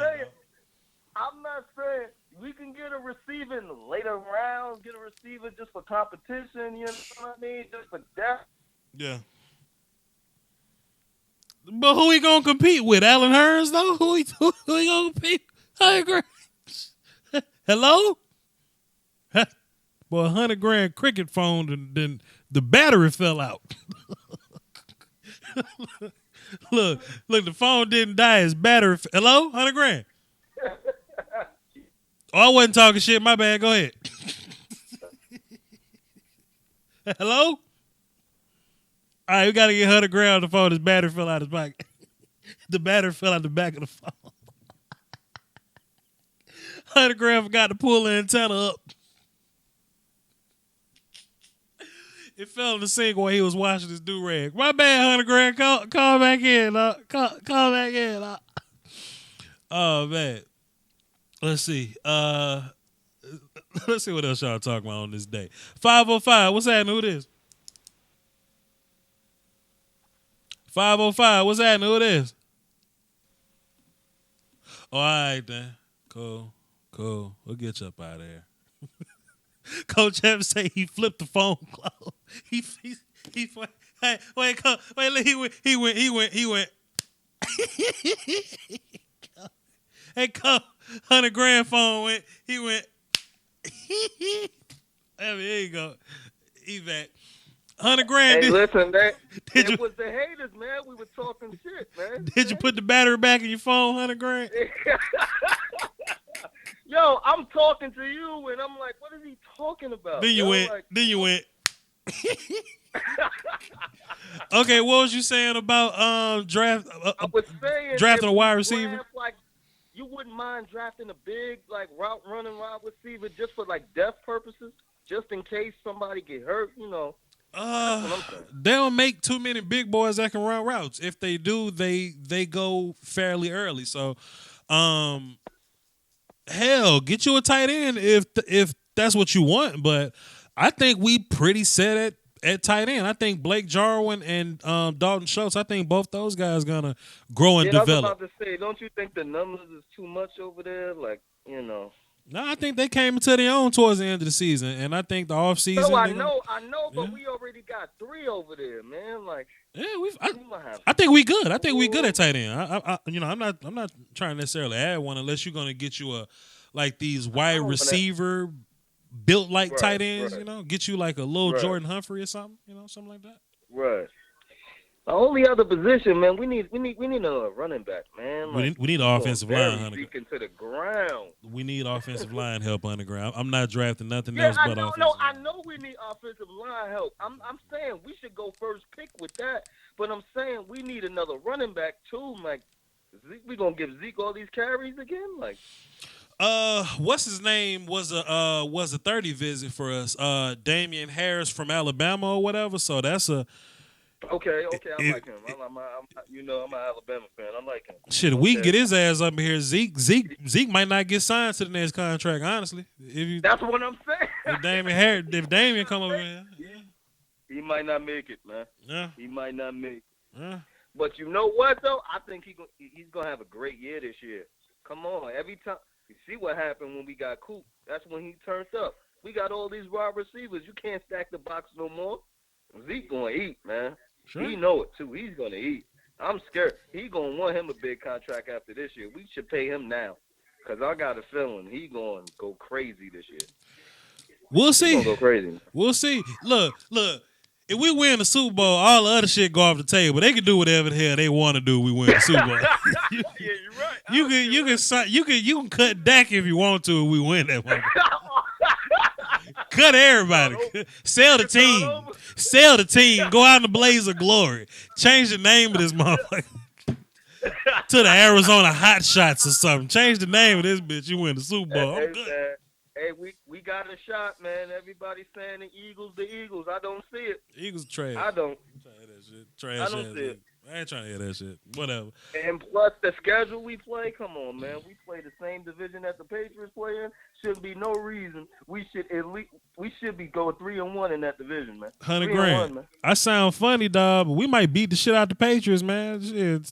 Yo, everybody's scared of Brady. My brother's a Patriots fan, right? I'm scared of Brady. So, And I was telling him, I'm like, listen, man, Brady don't run. He's like, yo, he throw the ball in like 2 seconds. Y'all not going to catch him. I'm like, Go beat the he's shit not out of going Brady. to be able to do that against us, man. Our defense is too bad. Go beat the We shit out of throwing Brady. that ball. We gonna beat the shit out of Brady. I'm not worried about Brady. Anyway, I ain't 100 grand. You holding on my phone lines, man. Appreciate you, dog. All right, no doubt. We gonna beat the shit out of Tom Brady, dog. Ain't nobody worried about Tom Brady over here, man. We got D-Law back. Something else that's not being talked about too, before I get back to the phones, or just something that I haven't talked about. I think D-Law's temperament brings a lot to this defense. You know what I mean? I think our defense got a lot of gentlemen on it, and I think D-Law kind of offsets the gentleman with his gangster just a little bit, and I think that's very important. To be a leader, you kind of got to be good. You know what I mean? Like, you just can't be trash and call yourself leading men, or just telling people what to do or whatever. You know what I mean? And D-Law has the perfect type of leadership locker room balance or whatever. Like, when we're playing against the Saints, right? Going into that week, Christian Covington can't talk shit about Drew Brees, but D-Law said, I'm not scared of Drew Brees. I'm not afraid of Drew. We're going to punch Drew Brees in the goddamn mouth. And that's infectious. That kind of wills the rest of the defense to kind of want to go do that. D-Law got the damn quote of the year. He looked the media in the face while they were at his locker room interviewing him or whatever. He said, man, look, I'm crazy, man. I might smack the shit out of one of y'all. You know what I mean? Like, just that temperament, man. Just that kind of attitude, man. You need maniacs on defense. Offensive guys are smart. We need to be more focused. We need to, run the plan. We need to be smart or whatever. I didn't play D-line because I was too smart. You know what I mean? That's what a couple of my coaches always said, man. I was way too smart to play D-line. You kind of need to be a maniac to be a D-line. And I think D-Law has enough maniac to lead his guys into being maniacs like him. You know what I'm saying? Too many gentlemen on our team. We need to offset that a little bit. Let's get back into the phones. Line blowing up, 940. Who this? Yo, it's Tristan. What up, Tristan? What you got for the show, man? Well, I was going to talk about how I completely agreed with you whenever you talked about how the Cowboys need offensive line, because even though I am not a Cowboys fan, right, I live, 940, I live in the heart of Cowboys country, right? I'm basically right by the stadium. Gotcha. Right? And then you said that y'all going to beat the shit out the Patriots. We're going to beat the shit out the Patriots. I kind of had a problem with that one. Okay. I don't know about that one. Okay. I don't know. Okay, we gonna beat the shit out the Patriots. Okay, cool. I don't know. You're a Patriots fan? Yeah, I've called him to the show before. Okay, but you're. I've talked about him. Okay, but you're anti-Cowboy. Okay, well. Hey, I'm not anti-Cowboys. Hang on, I'm not anti-Cowboys. You're not anti-Cowboy. You're okay. So listen. No, okay. So you're not anti-Cowboy, but you think the Patriots gonna beat the shit out of the Cowboy? I mean, I think it's gonna be close. Okay. I don't think the Cowboys would beat the shit out of the Patriots. Okay, well, tell me why you think it'll be close. So I think it's going to be close. It doesn't matter why you think it'll be close. Get your ass off my phone. I'll call up in here with this anti-Cowboy talk, and we having Cowboy talk. The hell wrong with you? You gonna beat the shit out of the Patriots, dog. I'll call up in here talking about who the Cowboys ain't gonna beat. Talking about who the Cowboys. Get your ass off the phone, boy. Antoine Myers dropped the deuce in the super chat. No issue getting offensive line second year in round 2. Sure, let's get offensive line in round 2. I'm with that. At 58, right there. Let's get him in there. Let's get him right here at 58. I agree. 281, what's happening? Who this? Hey, man, it's MJ not following. What's up, MJ? I know we talked way back at the end of the season after the Rams game, and me and you agreed on a whole lot of stuff. Yeah. And one thing I remember you told me, though, you said that you rather have Sean McVay, and I'd rather have what we got right now. I said I'd rather have Sean McVay? I said I'd rather have Sean McVay? Yeah, when we was talking, it don't matter. That's all. We talking about right now. Okay. I just wanted to make you remember who I was. That's all. Okay, I got you. Go ahead. Anyway, I got 2 guys on my mind. I want to see what you think of. Okay. To kind of make our defense be like off the chain. Okay. Colleen Sanders. Kalen Saunders. Okay. Yeah, and Ren. Hey, bro, somebody getting kidnapped. Somebody getting kidnapped in your background, dog. God damn. No, man, man, my bad. My kid, I got my kid with me, man. He in the car watching the DVD, and if I cut it off, he's gonna go crazy. So what sound like somebody was saying, "Help!" I know, man. That's a movie, open season. I don't want to be trying to get nobody no critic. You know, a little cartoon movie with the. I got you. I just thought somebody was getting kidnapped. Okay. No, shit. No, Okay. man. But I think if we can get a D lineman, Renell Wynn or either Colleen Sanders, Kalen Saunders, one of them two. Okay. Yeah, one of them two, Sure. and get that offensive lineman. I'm from Louisiana. Yeah. I know Collins was good back in the day at LSU, but Collins is not what he was in college. Sure. And the only thing I think he could do, I agree with everything he said. He got to go to guard or get your ass out of there, man. Sure. You killing us. Sure. We gotta have Dak upright. Dak upright. We gonna whoop some people's ass. And I think we should be able to get a Super Bowl or 2 out of him in the next 3 years. Shit, yeah. I appreciate it, MJ. Let that man out the trunk, dog. All right, man. Yeah, he asked about two D linemen. He was saying Kalen Saunders from Western Illinois and Renell Wren from Arizona State. Kalen is more of a one tech. He's a Senior Bowl guy. You probably saw his Twitter video or Instagram video, whatever it was. He's the 330-pound guy backflipping and shit. He's a pretty solid player, can get upfield quick. He's a shorter dude or whatever, not a lot of length, but he's more of a chaos player than anything. I like him. You can probably get him in the 4th round or so. And Renell Wren, I really like him. He has a lot more length. He's taller, bigger, can run a little bit more. He's more so of like a 2nd round, 3rd round guy. So if you want to get offensive lineman, give me Elgin Jenkins at 58, Renell Wren at 90, and you can get Kalen Saunders in the 4th round or something. So that's a pretty good setup, pretty good run of guys. Colleen Saunders. Oh man. 812, what's happening? Who this? Hey Voch, what's going on, man? Dosky Woski, my friend. What you got for the show?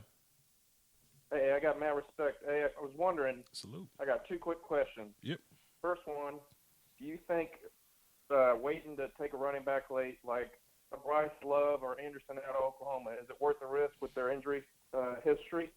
And 2, didn't know if you thought that I think there could be possibly some cornerbacks in the draft you might be able to try out at safety. I don't know what Chris Richard's thinking or not. I don't know if you knew anybody that possibly they could make the transition. I've also heard that thinking about moving Cheeto to safety. I don't know what you thought about that. Okay. To your running back question, I really like Rodney Anderson from Oklahoma. I really like him. Physical runner, but if I'm gonna get a running back for this team, you know what I'm saying? I would like a guy that can help me out kick return, punt return as well. That's just kind of where I'm at with that. Shit, Bryce Love could probably do it for you. I mean, but it just depends. I don't really know where he's at because junior year Bryce Love really ain't close to senior year Bryce Love, even prior to him getting hurt. So I don't know. But if we don't get either one of those guys, it's a lot of running backs in this draft that we can go get.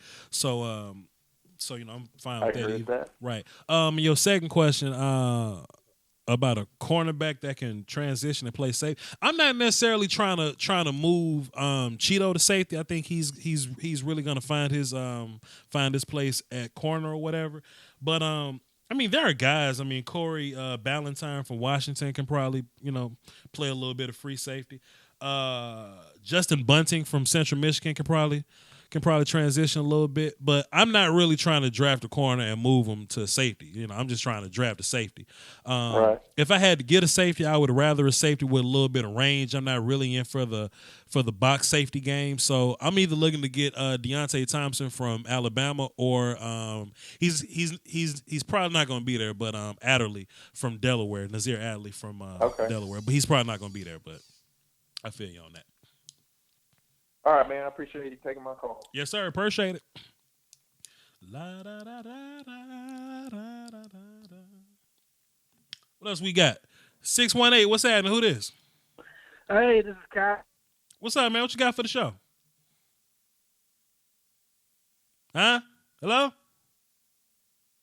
Damn, he dropped his phone to sing while you watching his do-rags too. Damn. All right, man. Shit, call back. Boy, these damn cricket phones, the battery come out the back, boy. They just, damn. 505, what's happening? Who this? Hey, Voch, this is your boy Short. Just calling in, see what's up. How you're the boss, and wonder how come NFL Network hasn't scooped you up. You're making Kuiper these guys look bad. That's probably why they don't want to hire me, because I make them look bad. I seen you do a 7-round mock draft the other day, and you still knew the guys in the 7th round. Thought I was the only guy around following football like that. Yeah, I feel you. Yeah, go ahead. Shit, yeah.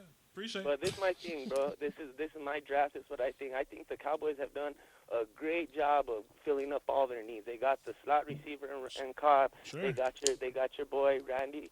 They got your boy Lawrence re-signed today. So we got everything going. Yeah. First, we go on the first pick we got in the 2nd round. We go with the highest rated offensive lineman, a big offensive guard that can help us. And I'm with you on that. I've always been. I called this show in before about Leo. Then I watched that hour and 23-minute tape, and he showed me something. Yeah. So we need a nasty guard, or we can draft a tackle. But I'm saying these guys that are calling and saying wide receiver, running back, they don't understand. Guys like Dalen Mack might be there in 5th round. Yeah. You can get a guy like Tony Pollard in the 6th and 7th. Right. You got to go after the talent position early in the draft because they ain't going to be there no more. Facts. That's real talk. You ever ate a Billy Goat before? I've eaten some lambs, and we don't put them in the place. We put them underground over here in New Mexico. Okay. Well, goddamn, Mexico, salute. But I totally agree, man. You got to look at the talent pool where you at 58 and 90, whatever the hell we pick. It's plenty depth guys you can go get in the 4th round, 5th and 6th round, guys that can line up and play. But while you have an opportunity to get the talent where the talent is a bit scarce. So I totally agree. We don't have contracts. You know, like on the offensive line, we need to get Leo's replacement already. And if he's not part of the team, then it's Connor's at right tackle. If we draft a right tackle or move him to guard, another guy flexible, I think Connor could do the right tackle thing. But in the 3rd round, I'm looking at maybe, there's going to be a safety available. I don't know if there's going to be a high-rated safety, but maybe you could get a lot of value on this on a defensive tackle before you can on a safety. So I would probably look at taking offensive line first, safety maybe 2nd, somebody that can beat Heath. If you don't got Abrams or you don't got any of the guys on the board that you feel, even Darnell Savage in the 3rd, 4th round, then go ahead and move on from that position, I'd say. Sure. What do you think, Voch? Man, you get no kind of talk back from me. Like I'm totally with that. In that exact order. Shit, if you can give me a safety in the 3rd and a cold ass offensive lineman in the 2nd, you can do whatever the hell you want to do. You know what I'm saying? Get you you were saying Dalen Mack. I totally agree. Guys like him gonna be there. Greg Gaines, Duntavius Pope, Colleen Saunders. It's Sanders, he'll be there. Yeah. Gerald Willis is going to be there in the 3rd, maybe if he drops. There's going to be a lot of guys there. I mean, and the offensive line is where we need to take. That's our number one priority right there. And, I mean, a lot of those, Zeke is a guy that can do everything. That's what people don't understand. They want to go draft a guy that's lesser. If we draft a guy, he's got to be that small fold, like those guys that are always killing us, like the Westbrook brand, like Tariq Cohen, back second receiver. Yeah.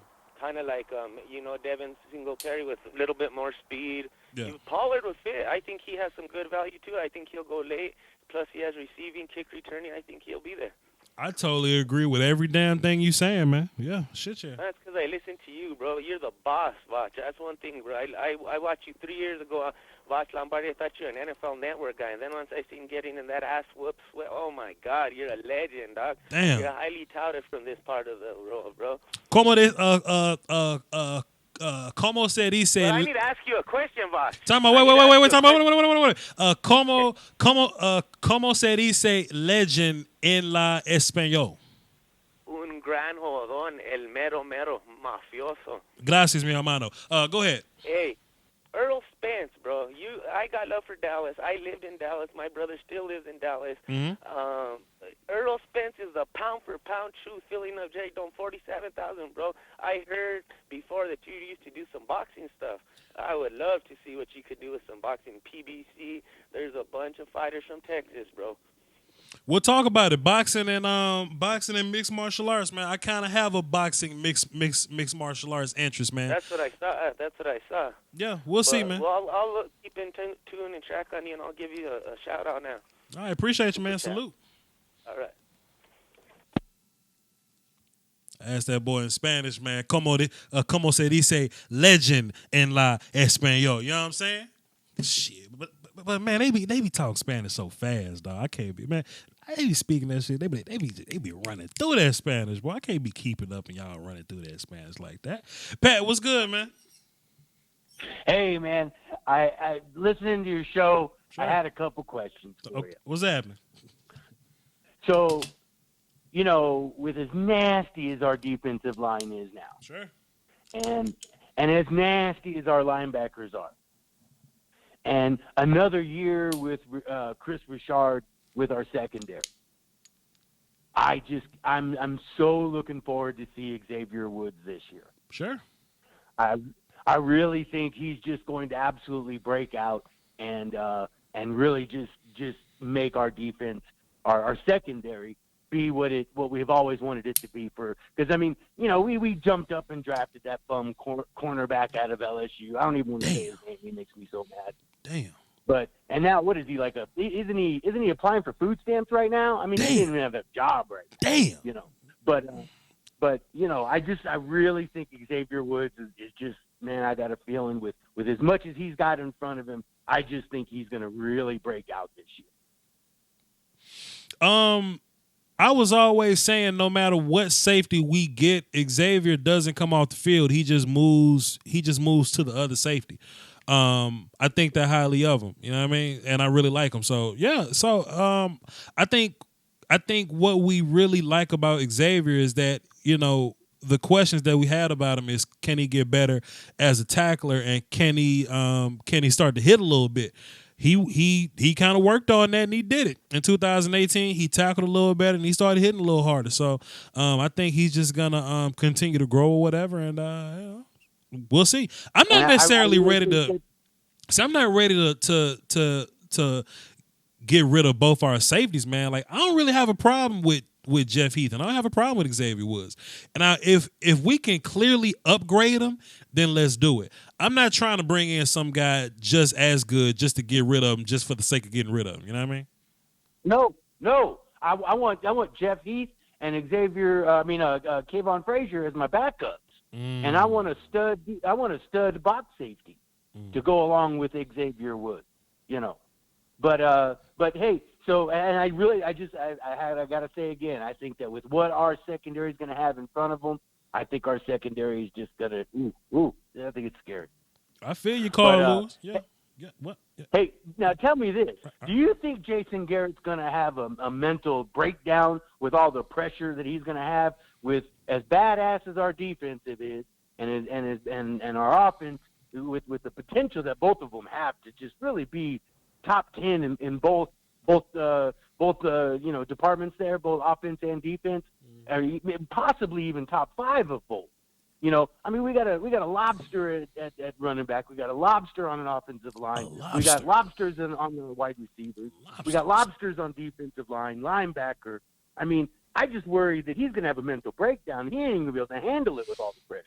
Well, according to David Irving, Jason might have a breakdown because all these black guys on the team. You know what I mean? So I don't know. No, we'll see. He's high and bipolar, man. I wish he wasn't. I wish he was playing on our team. But yeah, man, being high and bipolar, man, that's a bad combination. I actually counted, man. We actually got we only have 15 white guys on the team. So boy, Jason ain't got a lot of friends, man. Jason ain't got many friends on the team. If he had a problem with black people, he'd have had a mental breakdown back in the 90s with Michael Irvin and Those the black guys you have problems with. You goddamn right. But no, I don't think he'll have a breakdown. If anything, he'll have a celebration. I mean, any head coach wants to add talent. You know what I mean? I was talking to another coach, Coach Wood, salute to him, and he was basically telling me, I mean, like contract aside, man, you win ball games with horses. You know what I mean? Get as many horses as you can get. You just call them lobsters, but basically horses or whatever. You know what I mean? And shit, D-Law's one of your horses, and bringing him back, it just makes your team better. So he's either going to excel or he's just going to have a mental breakdown and just like walk out on the field naked and just, have a mental breakdown. I mean, he's either going to excel or he ain't going to be able to handle all what he has at his disposal, He better not walk out on the field naked. Appreciate it, Pat. Thanks for calling. Like a love letter calling you away. 614, what's happening? Who this? What's up, man? It's Montana 808, man. How you doing? What's up, bro? You ever ate a Billy Goat before? No, sir. Never ate no Billy Goat. Okay, shit, my bad. What you got for the show, Monte? Man, all I gotta say is, man, I agree with you 100%. I don't know why everybody just skipping over offensive line like that did get sacked almost 60 times. Right. 100%. We are here bragging on how he finally got us a stable quarterback and how the Carson Wentz dude is glass like Tony Romo used to be. Hey, we need to go ahead and shore that line up so we won't be having that same problem with that. Talk to him. Hell yeah. I understand defensive line and safety is a priority, but hey, y'all want to pay that $28 million, $30 million, y'all better make sure he's on that field. I tell folks all the time that not tell, but I ask. I always bring up this option or whatever. I always say that if I can get you the 2016 offensive line, would you live with Jeff Heath? You know what I mean? And 100% of the time, people say, hell yeah, people agree. It's just that people don't want offensive linemen till Claiborne getting 6 sacks or till you got to scrape your quarterback off the damn turf. You know what I'm saying? If you fix your offensive line, if you make that damn thing a Lamborghini, that gets even better and better and better. And the better that gets, we get in the red zone, we can actually score points because we can do whatever the hell we want to do. And if we score points, our defense gets even better than they were last year. Let me just say this since I got everybody's attention right now. Let me see how many folk I got watching live real fast. 270. Let me say this while I got 270. Think about our offense last year, how they would move and not score. And then we would punt the ball. And then the other team would get the ball on like the 40 or 50 or whatever. That's field position. If we actually score, whether it be field goal, touchdown, whatever, if we actually score and we kick the ball off, the other team get the ball on the 20.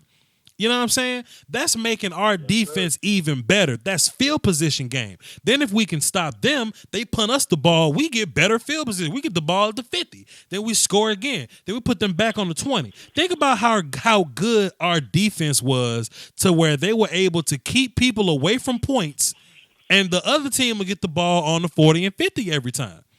You know what I'm saying? Because we'll get in the red zone and not score. We'll just punt the ball away or whatever. Just whatever we'll do, punt the ball away. Think about if the other team started on the 20 every time. How dope our defense would be if the other team start. Yep. Shit, they might not score. Yep. They might not damn score. Fix your offense and everything else. Everything else is just trickle down from there. But my bad, Monte. Go ahead and say what you was gonna say, brother.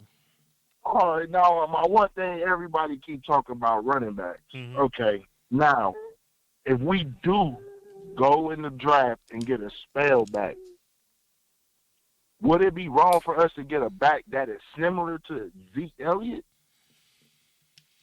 Or would y'all rather have the scat back? I would rather have a back that can take the same kind of load that Zeke takes. You know what I mean? I think the only reason we're looking at running back 2 so closely because we saw Zeke kind of got tired. You know what I mean? Like Zeke would take 3 plays and Rod would just not be effective, and Zeke had to come back in there tired, and we get a worse Zeke when Zeke's tired. So instead of having purely a scat back, give me a guy that can be just as effective as Zeke. Now, if you want to draft 2 running backs, now you have my attention. You know what I'm saying? Or just end up with 2 backs. It could be a 7th round pick. It could be an undrafted guy. If you can give me a guy that can play second running back as effectively as Zeke, then give me a scat guy to kind of be the third guy, the pass catcher, that type of dude or whatever, then we can talk. Yeah, I don't know. I just tell a lot of people like, hey, man, it's a guy in the draft. I watched his whole college career. What school? He already sat behind Zeke. Okay. His name Mike Weber. Mike Weber, yeah. I don't know how people feel about him, but I'm trying to tell people like, hey, man, the way he runs, the way he moves, he leans forward, get those extra yards like Zeke, and he can carry the load. He's used to that. Sure. I like Mike Weber. Solid player, very balanced player. Catch the ball, can block, finish his runs. Sure. I'm with that. You can probably get him in the 4th round, maybe something like that. Yeah, exactly. Like the 4th, maybe 5th round. You know, I wouldn't even be mad if they would have like, hey, yeah, we picked up Mike Weber, to help Elliott out. I think that will fit more than these other guys because he already sat behind Zeke. He already know what's going to happen because Zeke already giving you the knowledge like, hey, bro, we going to run such and such. All you got to do is blase skip. Hey, we had 3 years together. Sure. Yeah, I like the idea. I like the idea. Appreciate you, man. Thanks for calling, Monte. Yeah, man. Appreciate you. Keep doing your thing, man. Yes, sir. Doski Woski.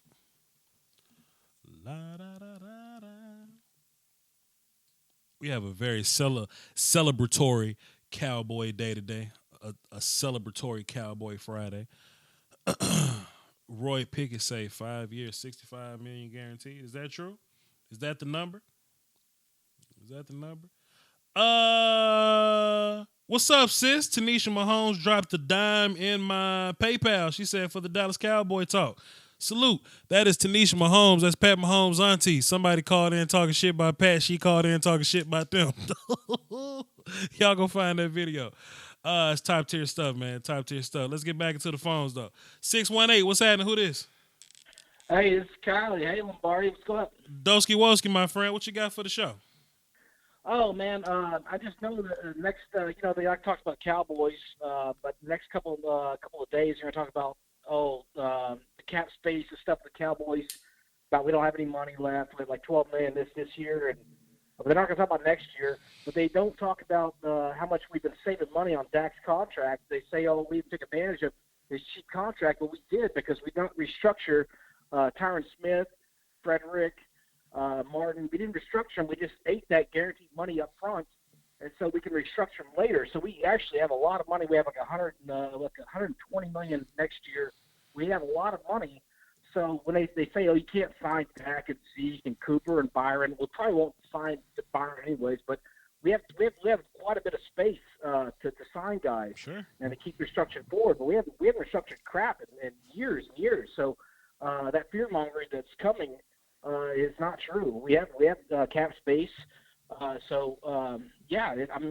Demarcus was the guy we should have signed. He's the real leader. He and Dak and Zeke. I'm not really big on Witten as a leader.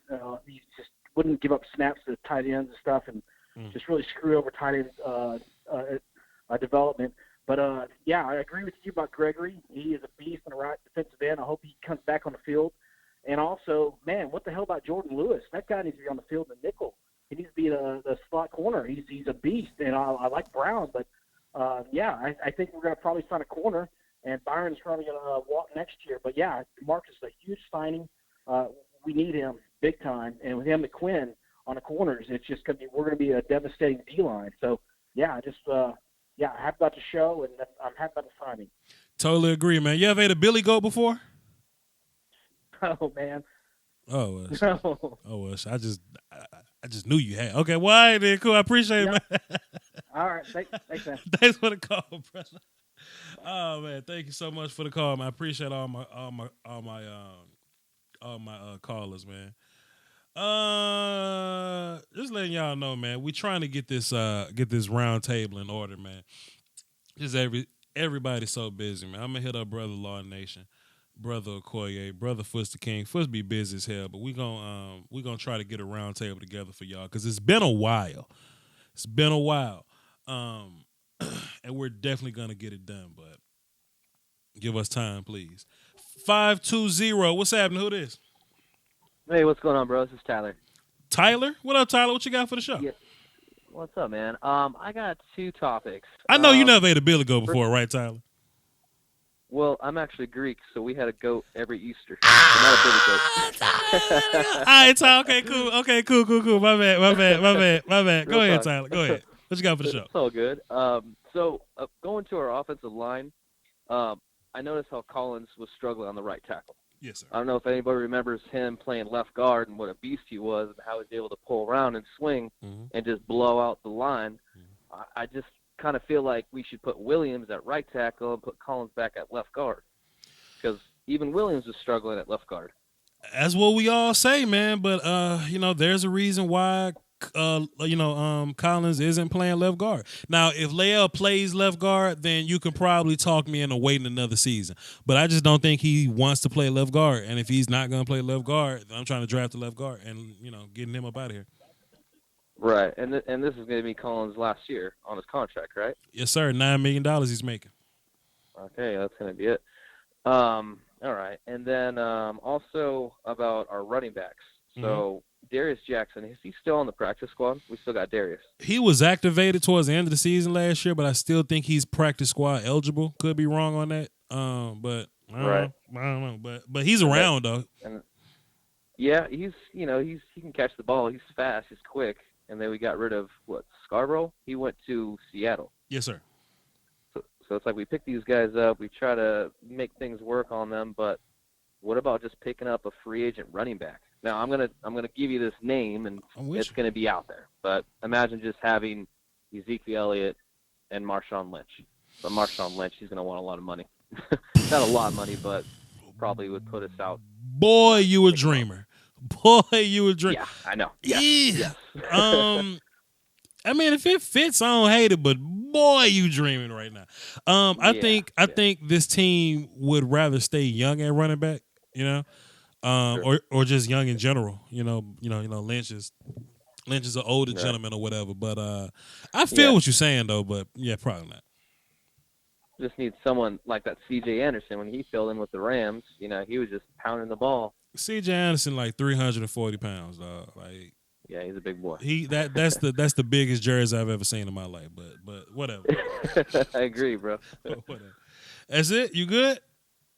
Yeah, man, that was it. Just want to see what you thought about that. All right, Ty, appreciate you, man. Thanks for the call, man. Salute.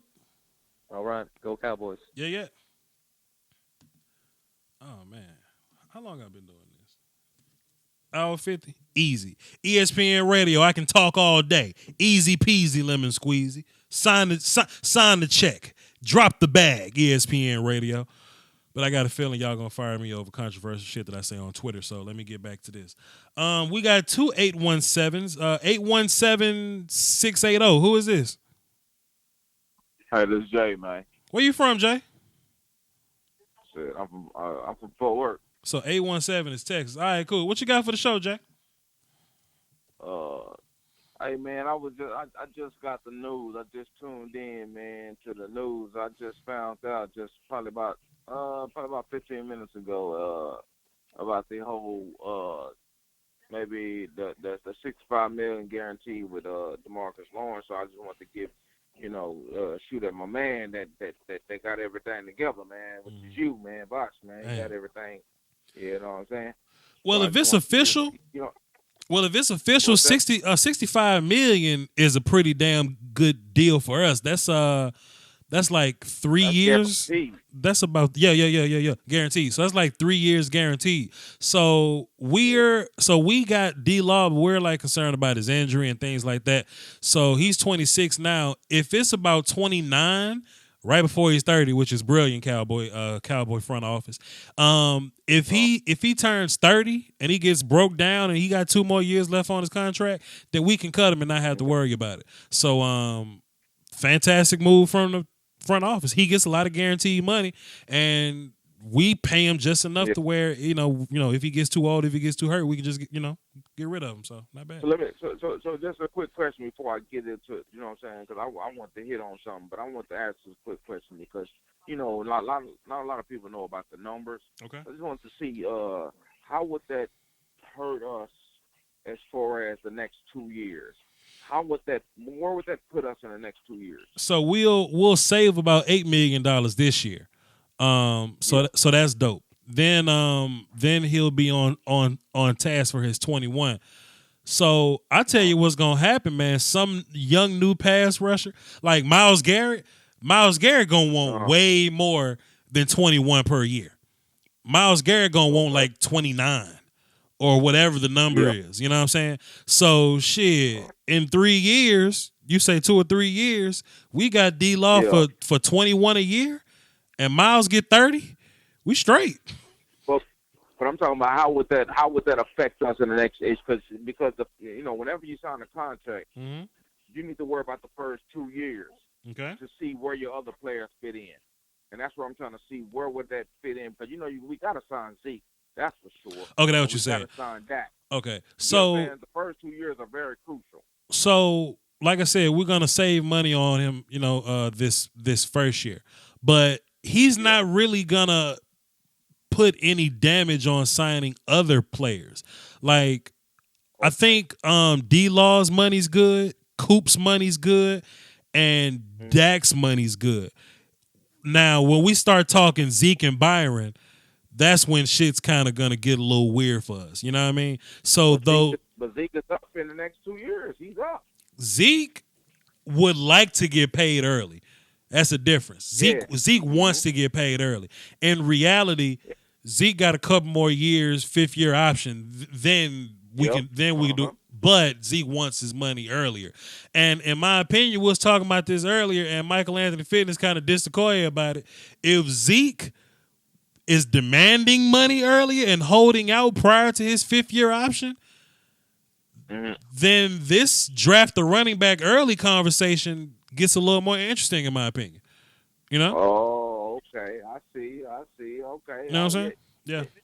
But where are we gonna find another Zeke, man? Zeke is probably one of the. I put me because I'm a Cowboys fan, so I'm biased. Sure. But if I have to pick another running back that's better than Zeke without picking Zeke, I would have to say, man, Le'Veon Bell. Well, good luck finding somebody better than Zeke, but the problem is you just got to find somebody that works.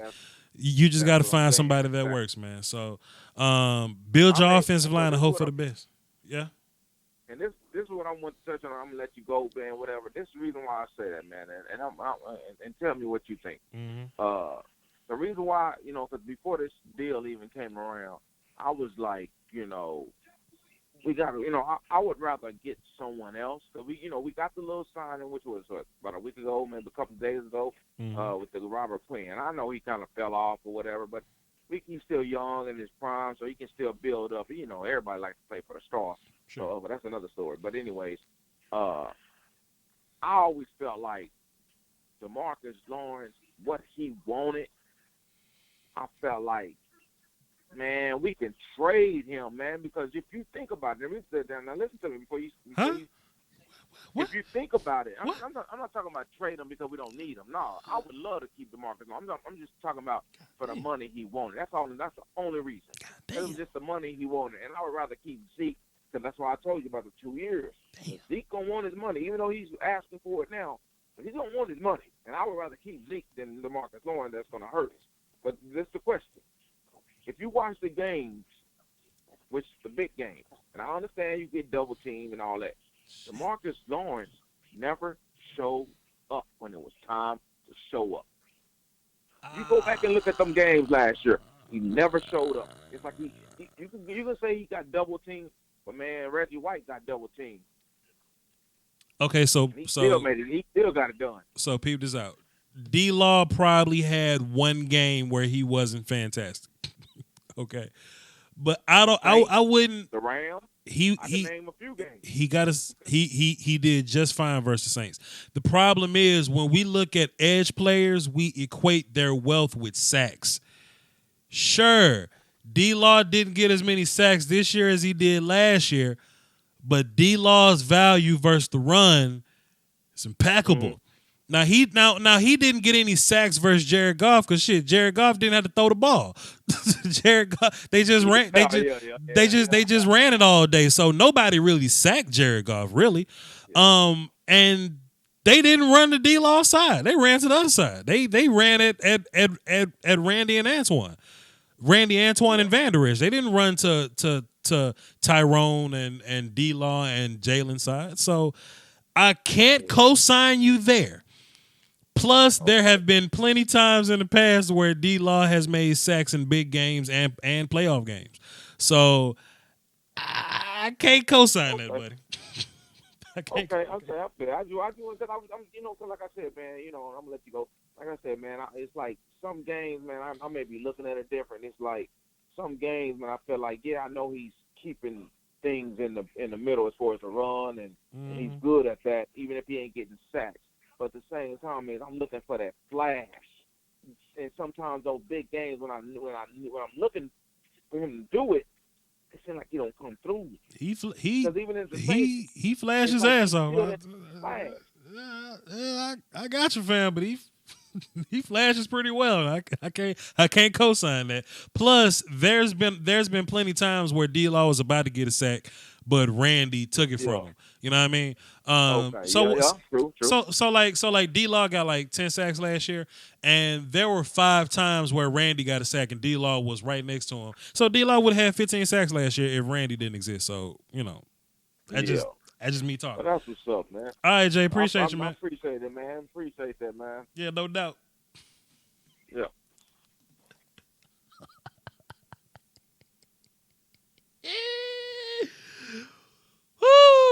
Boy, old Voch would have just. Damn. 817, what's happening? Who this? What's up, Voch, man? Hey, Fort Worth in the building. What's good, famo? What you got for the show? Hey, man, this is Josh, bro. It's kind of awkward. It's ironic that I think the last caller, Jason Fort Worth, I think that was a childhood friend of mine, man. I think we grew up together. But that's crazy that just happened. Get your friend, please. Hey, man, let your boy. Get your mans, please. Hey, I ain't gonna say I agree. I agree with that last point. I feel what he's saying, but I don't know. That ain't my point. That ain't the reason why I was calling. I was gonna ask you this. Okay, cool. Oh, you see how our defense look. What do you think in the comparison? Like, I know you're good with the draft and all that stuff, but how do you do when it comes to like the history? Like, you good with that? I'm pretty decent with history. Hit me. What you got? Okay, so I think the Cowboys with Rob Marinelli, at first it was Monty Kiffin. I think they were trying to have the model of the defensive structure as the 2002 Tampa Bay Buccaneers. Sure. So that's what I'm envisioning, but I don't know. I think we are about 2 players away from having that. You said something earlier about the offense can make the defense better. Remember 2000, the Buccaneers, the offense was crap. Keyshawn Johnson he was pretty much all they had with Michael Pittman. I was a fan of that team. I'm a Cowboys fan. We had backup teams back then. Right. But yeah, I'm thinking like the Robert Quinn thing, great. You know what I'm saying?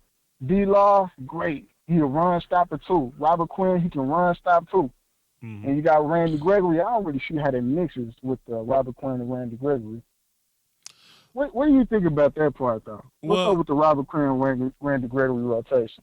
Well, to answer your first question, I think will be the missing piece to all that was Jalen Smith being able to being able to go out there, run sideline to sideline, plus being able to cover. I think he was a big missing piece for why the defense didn't really get over the edge. But then we were top tier last year, so and plus he's only getting better. Just to be fair, just me watching film on Jalen, Jalen wasn't even 100% last year. He was probably about 80 or so. So Jalen probably got another 20 to give us. So we'll see how that goes.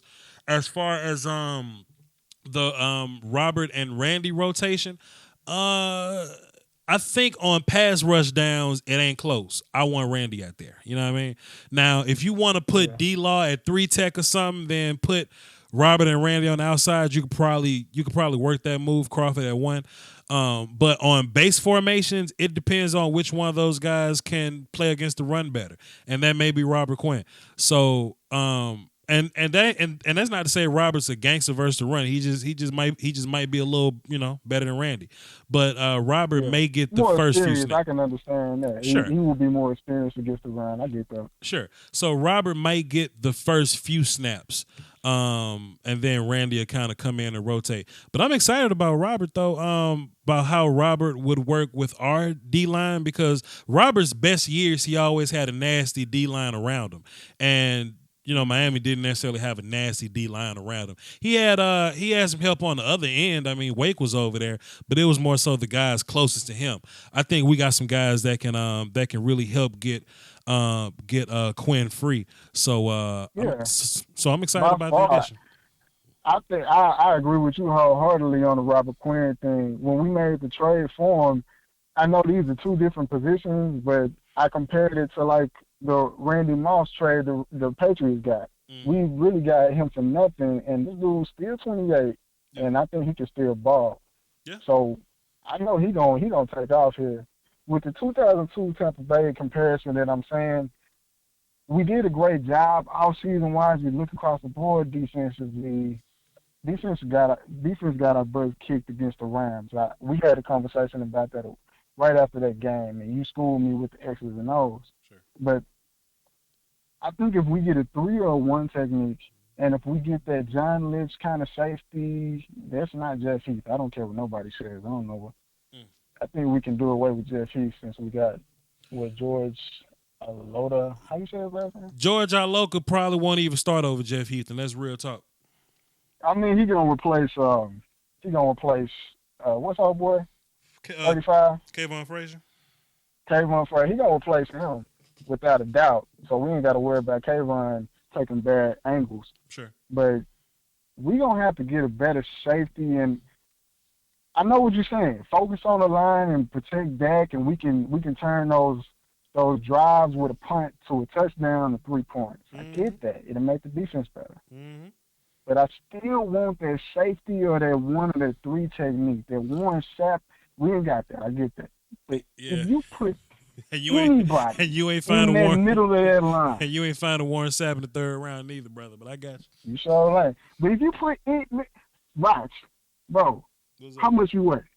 I'm 270 something. 270. You get in that middle of that line with the stuff that you know. I'm small. With these 2 I'm small. ends out there. I'm small. Bruh. I'm small. I'm NFL small. Those sir. Yeah, I feel you can put anybody in the middle of that defense that can do some things, and they gonna look great with those 2 defensive ends after on the side. I agree, but I think Antoine Woods would be just fine in his spot. I'm not necessarily trying to push Antoine off the bridge just yet. I don't want to. I know he said he was hurt in that last game, but can you tell somebody? Because they ran straight down our throats. He probably told somebody. They just ain't tell us. But I feel what you're saying, John. It's just we'll see. We'll see. I think there's a lot of guys that we can add for rotation or whatnot, but I don't think there's one standalone player that we can go sign right now that'll fix all our problems. Unless we I thought that was Earl T. It could be Earl. Hey, could have been, but Earl. Now look, this is my thing. I don't want to subscribe to this because I don't want to be emotional fan. I don't want to be I play Madden guy.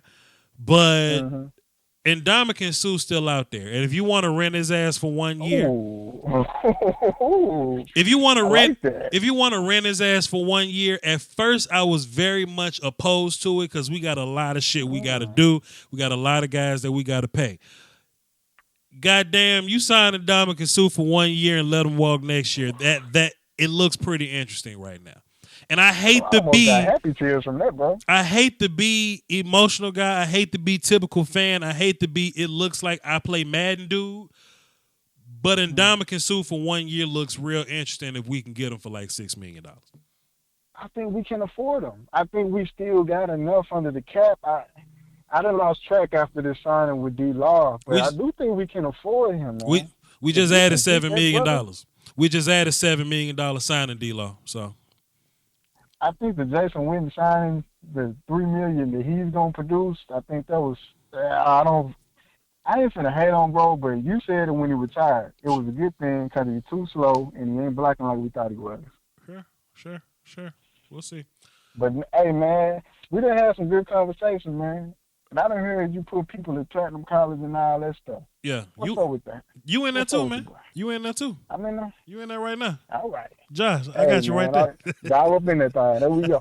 My man, I appreciate you, bro. Hey, you in the DFW area, man. We gonna have to hook up, bro. I do a lot of meet and greets out there in Dallas, man. I was just out there about a month ago to sign Mark Holmes' shirt or whatnot. I'm supposed to be meeting Brian Broaders according to the plug.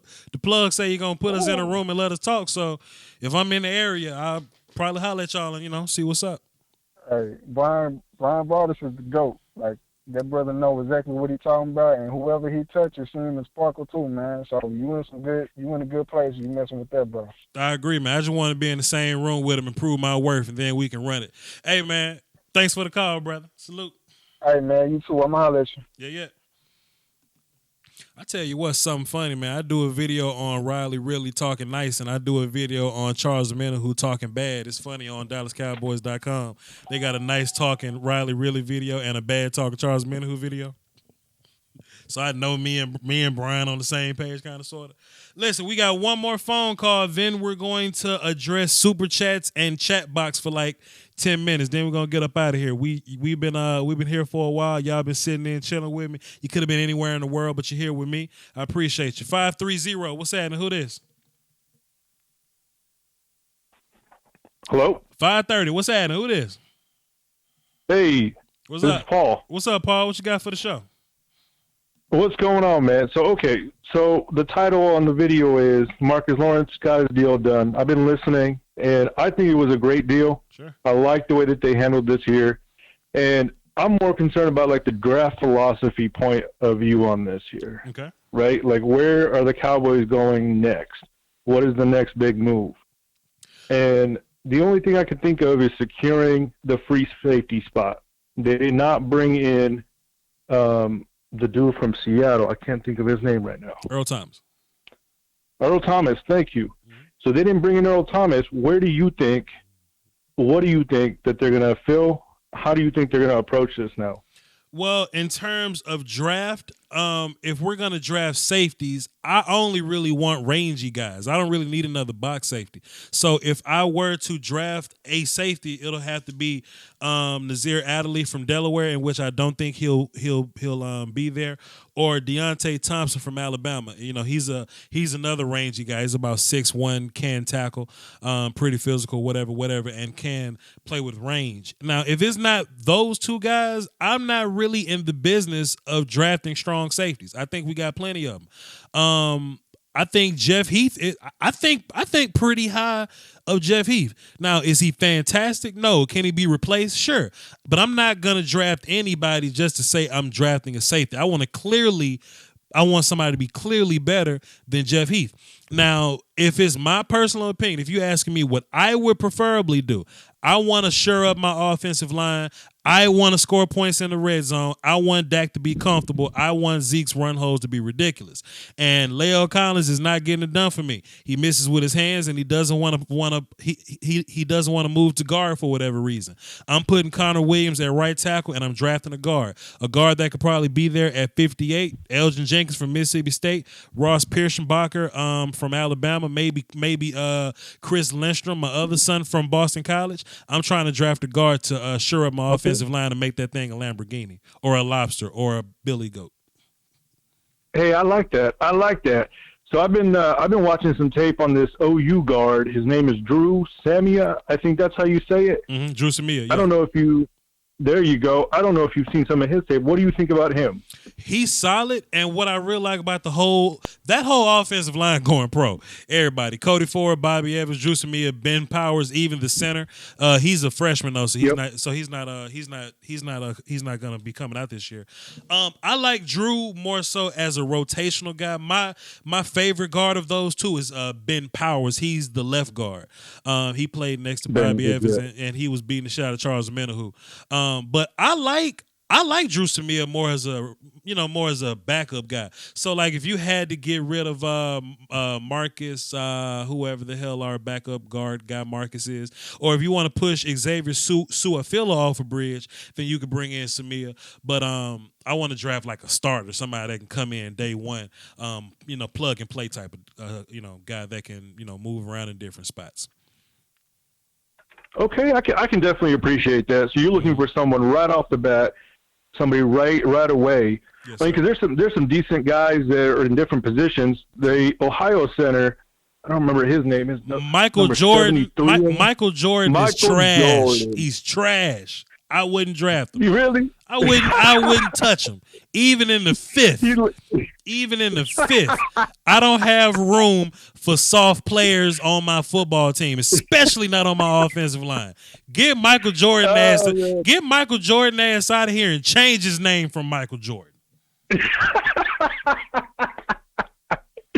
Those are just some of the guys that I had been watching some tape on and thinking to myself, okay, if there are some holes that need to be plugged, the only reason I brought him up is because he can play center or he can play guard. If you watch Michael Jordan, if you watched him, you can't be that excited about him. I'm not too excited about him, but at the same time, I also know that we don't have a first-round pick, so I'm also trying to see where some of these guys are going to fall and kind of get a feel for, what players might be available to the Cowboys at what position and kind of going from there. Michael Jordan can go. He can go to the Arizona Hot Shots or something, or Vince McMahon's league, the XFL. Go and play for them. Block for Johnny Manziel. Don't come to my team, Michael Jordan. Hey man, you've been great. Thank you. Oh man, appreciate it, Paul. Salute. Damn. Steven Benzick, salute to you dropping a dub in the super chat. Yo, coach. You know I ain't a Cowboys fan, but yeah, and so long got paid, so now salute to you, Steven Busy. He basically saying D-Law got paid. That means Voch Lombardi gets paid too. Salute to you, Steve. Appreciate you for being a GOAT coming through. We ain't even talking about Bear stuff. But hey, Steven Busy, in case you didn't know, fan, okay, got you. In case you didn't know, Steven, we're doing draft coverage twice a week now. We're doing that on Tuesdays and Thursdays at 7 Central, every Tuesday and Thursday. So tune into that, and we'll absolutely have some Bear draft talk for you. You know what I mean? Salute to you, sir. 252. What's happening? Who this? Hello? Hey, how's it going? How's it going, Voch? Man, dog, don't be calling my show and throwing your phone across the room and then running to go pick it up. Come on, man. What are you doing? Hey, you know how it is. You're so important, man. Can't nobody, we got to take advantage of this when we get through to you. It's a lot of calls, my friend. What's up, man? What you got for the show? Hey, look here, Voch. This TP from NC, he hadn't heard from me in a while. Hey, what up, TP? What's good, man? What's going on, man? But look here, I ain't gonna hold you up. I'm just gonna keep it real. Got you. I'm just gonna keep it real with you. Hey, it's all about the Cowboys. Mm-hmm. It's all about the boys. It ain't about no other team. Mm-hmm. It's about the boys. Eat your food. Talk to them. And I'm like this right here, Voch. Mm-hmm. We get a few more pieces on that offensive line. Yes, sir. Get us an offensive tackle. Oh. To replace Tyron, because Tyron he's going down a little bit, but he's still productive. But we need a replacement. Talk to him. And we need a guard, another guard. Oh. Maybe another guard, maybe another left tackle. Oh. We got to keep the trenches. We got to keep the trenches strong. Finish your food. Keep going. We got to keep the trenches strong. Keep our defense off the field. So we got to keep them strong so the boys can eat. Give me a guard. Give me a guard. So you want a guard and a tackle? You want to keep going. Talk to him. Let him talk to him. Look, man, because look, TP, it seems like people don't want offensive line up in here until you gotta scrape your quarterback off the damn floor and damn Adrian Claiborne getting 7 sacks again. Get TP got that.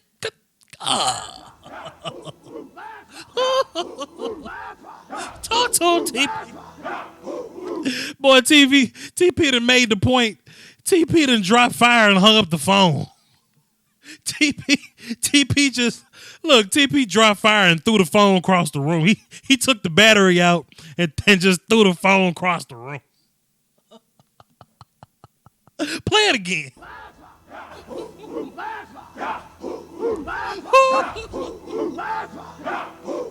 Yo, to be fair, dog, I went to go watch Us, bro. I can't even look at Winston Duke the same, boy. I can't even look at M'Baku the same, boy. I went to go watch Us, boy. Boy, M'Baku looking soft as hell up in Us, boy. Damn, dog. Let's get the phone back on. One last call. 814. What's happening? Who this? Hey, Voch, what's up? It's Dustin from PA. What's up, Dustin? You ever ate a Billy Goat before? Hell no, man. Damn, my bad, Dustin. What you got for the show, bro? Hey, man, I want to kick it with you here a little bit. Love the Demarcus Lawrence contract. I think the Cowboys played it right. I hope to see Lawrence get that surgery taken care of, though. I would like him to be ready. You know, I'm sure all Cowboy Nation would like him to be ready come training camp. What do you think about these safeties, though, that are on these visits? Chauncey Gardner-Johnson, Juan Thornhill, Abrams, a little bit. I'm worried about him in coverage a little bit. Mm-hmm. Will Harris, I like him from BC. Taylor Rapp running that 4.7. Yikes. What do you think? I like the safeties, but you know, kind of like I said, man, I only want a certain kind of guy. I only want like a rangy free safety, you know, so I can move Xavier to box safety or whatnot. I don't really just want a box safety for the sake of having a box safety, because if you look at Jeff gives you a lot more than just tackling. Jeff can play free. Jeff can cover tight ends for you. You know what I mean? So if we're gonna get a safety, I want to make sure that guy is better than Jeff Heath. Now, if I can give me a solid rangy safety in the 3rd round, because I'm really pro offensive lineman here, man. If I can give me a solid guy, I like Taylor Rapp. I'm fine with Taylor Rapp or Deontay Thompson or Nazir Adderley. But if it ain't those guys, I'm fine with you know, what I got. Honestly, I just worry about those guys being there for us at 58. A lot of them probably won't be. Exactly. 3 technique, though, that's another big position I think we need to take care of. I disagree, but I'm listening to you. Renil Wren, Kalen Saunders. Sure. Kalen's more of a one tech though, but go ahead. Wait, who are you talking about? Saunders. Kalen Saunders from Western Illinois is more of a nose to me. Renell Wren from Arizona is good though. From Arizona State, he's pretty good though. Okay, yeah, I want to get your thoughts on Renil Wren too. What do you think about the big corners? Jawan Williams, Isaiah Johnson. Mm-hmm. Who else did we bring in? Amani Owarie, Derek Thomas from Baylor, Chris Westry from KU. I think all those guys are similar, not only like size profile or whatever, but the type of cover guy they are. They're guys that can turn and run, but they don't turn. They can turn and run, but they don't run and turn very well. So they're not really man cover guys, but they're more so physical at the start, cover 3 type players. And Chris Richard and you know, Chris ran cover 3 in Seattle. So it makes sense if that's the kind of guys that he's trying to bring here. So I mean, I like them, but we just got to use them properly, and that's making them turn and play deep thirds. You know what I mean? But I like them. Love the length on those guys. Yeah, great link. Good research by you. Salute. Geese up hand. Hey, real quick. What's up? Tristan Hill, man. Tristan Hill, 3 technique. Yes, sir. I like that kid. Yes, sir. UCF. Right, from good stuff, brother. Yes, sir. Salute to you, sir. Appreciate you, Dustin. Salute. Peace. Salute. Peace. As far as Tristan Hill goes, me and Lieutenant Dan did a film session on him. Y'all can go check that out over on his channel. You can just type in Tristan Hill. It's spelt funny, spelled with a Y, but it's in there. He was actually a guy that wasn't really getting no love, but he's a pretty raw character, chaos player, pretty good athlete. Uses his hands sometimes, but not really as much as I want him to. But you know, gets upfield quick, faster than her. The type of guy we like. I really like him. So we'll see. Vice sounds like you're loading magazines as you're talking. Moose, I'm 100% loading my magazines up. Hey, man, look, whenever I'm just talking to y'all or I'm thinking or I'm watching film or I'm listening to stuff, sometimes I just pick up an empty firearm, man, make sure it's safe. It's safe. And I just play with the magazine. I just work on my reloads while I'm sitting at the desk with y'all, man. I got my Smith & Wesson XDM in front of me right now. Pardon me, my Springfield XDM. Pardon me. Springfield XDM in front of me. All right, so listen, let me look at my super chats, and I'm going to do chat box talk. Let's see. It's 8:18. Let's cut the phones off. This session is no longer. Yeah, it's no longer being recorded. We know. All right, we're going to boom. All right, phone lines gone. They dead. So if y'all have a question that y'all been asking all day, because I really been on the phones. I ain't really been into the GQ Trailblazer. What's good? I really been into the phones. I haven't really been looking at the chat box. So if y'all have a question, you can hop in the chat right now and we will address that. Her name is Joy. This firearm in particular, her name is Joy. That's the first question we're gonna run off the rip. Stephanie says, "Hey, because I name my guns, people ask me that, so I name my guns." And I think Nene being funny right now, but whatever. Juan Wick says he has a Springfield 1911. That's a good choice there. Let me get to my super chats before I get into the chat box. Too heavy. So let's see who was up in here. I talked to Antoine, best player available at 58. Yes, you're right, Antoine. I'm trying to get offensive lineman up in here. Smith fan 22 says, Voch, should the Cowboys go all in and trade up in the first round to get their defensive tackle? No, I'm not trying to trade up to go get a defensive tackle, but if you want to trade up to go get an offensive lineman, shit, yeah. What's the latest on Randy? We ain't really got answers on that, but we'll see, bro. We'll see. And let's minimize that. Get that up out of here. All right. Mississippi in the house. What's good? I represent Nashville, Mississippi. That's where I'm from. Hardly home, but always repping. Damn, this dude Voch is secretly getting ready for any smoke. Gotta be. Gotta be ready for all smoke. Voch, would you trade Byron Jones? No, I would just play him, and when it's time to get rid of him, let him walk. We'll get a compensatory pick on the back end.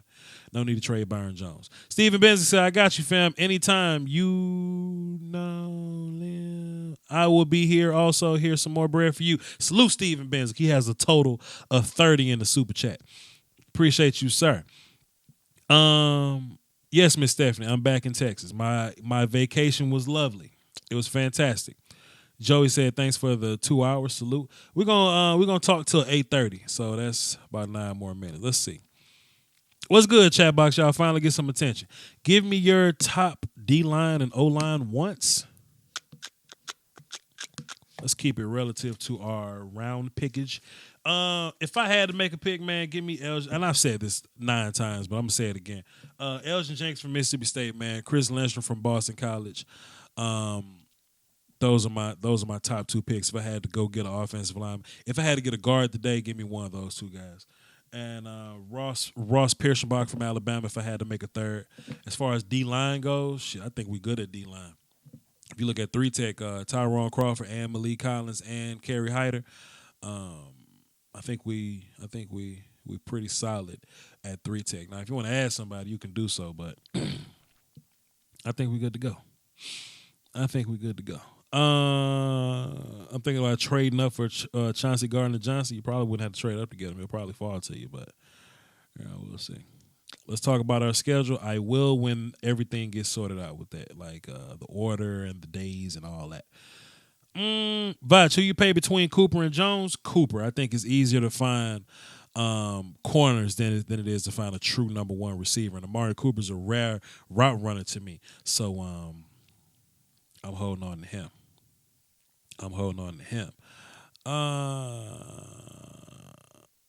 Voch, nobody asked you should we trade Dak yet? Hey man, they don't come on my show talking that mess, dog. My P95, shouts out to Sigs. My P95 name is Nina. My 5'7" name is Ruby. And my AR is named Big Shirley. Having an AR named Big Shirley is insane. I actually built the AR, man. I called her Destiny, aka Krispy Kreme. So, hey man, if y'all in the Dallas area, man, and y'all shooters, we can go shoot one day. I'll just bring my stuff out to the range and we can go shoot. Not a fan of Nate Davis, Dustin. Not a fan. Why people think just because Travis is back, the offensive line is going to be top 5? That's fair, Slim Cuddy. That's fair. Travis may come back and not be 100%, and that goes even more to my draft offensive line theory. So, my next guy, my name is Nene. Watch. Watch. Why no Kelvin Harmon in my top 10 receivers? Well, there can only be 10. And based on the criteria that I gave in the video, I think Kelvin Harmon just missed the boat on that. I think he has a lack of elite athleticism. He can run. But there's a lack of elite athleticism. Plus, if you watch the film of North Carolina State, if it looked like they had to get the ball to somebody, like if they had to depend on getting the ball to somebody, it looked like Jacoby Myers was more that guy than Kelvin Harmon. So, but that's not to say Kelvin Harmon's bad. He just didn't make my top 10 list. I think there are 20 or so guys that can come in and play. I just only made 10. I don't want to go get Gerald McCoy. Gerald's just not doing it for me. Mumbo sauce, you got plenty? I actually took 2 bottles. So I got some bottles in my Texas refrigerator right now. So yeah, salute the Mumbo sauce. They did me well. If Oliver falls to the late teens, do you go get him? If I move up to go get Ed Oliver, I might as well move up to go get Cody Ford, but I don't see us moving up, so nah. Rangy safety, Taylor Rapp from Washington. Sure, Taylor got some range on him. Taylor's got a little bit of range. Let me scroll back this damn thing. Then, okay, here we go. Let's see.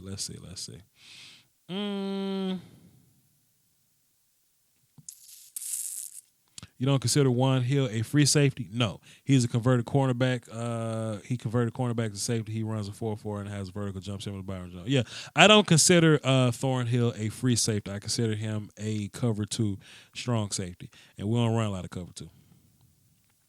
So,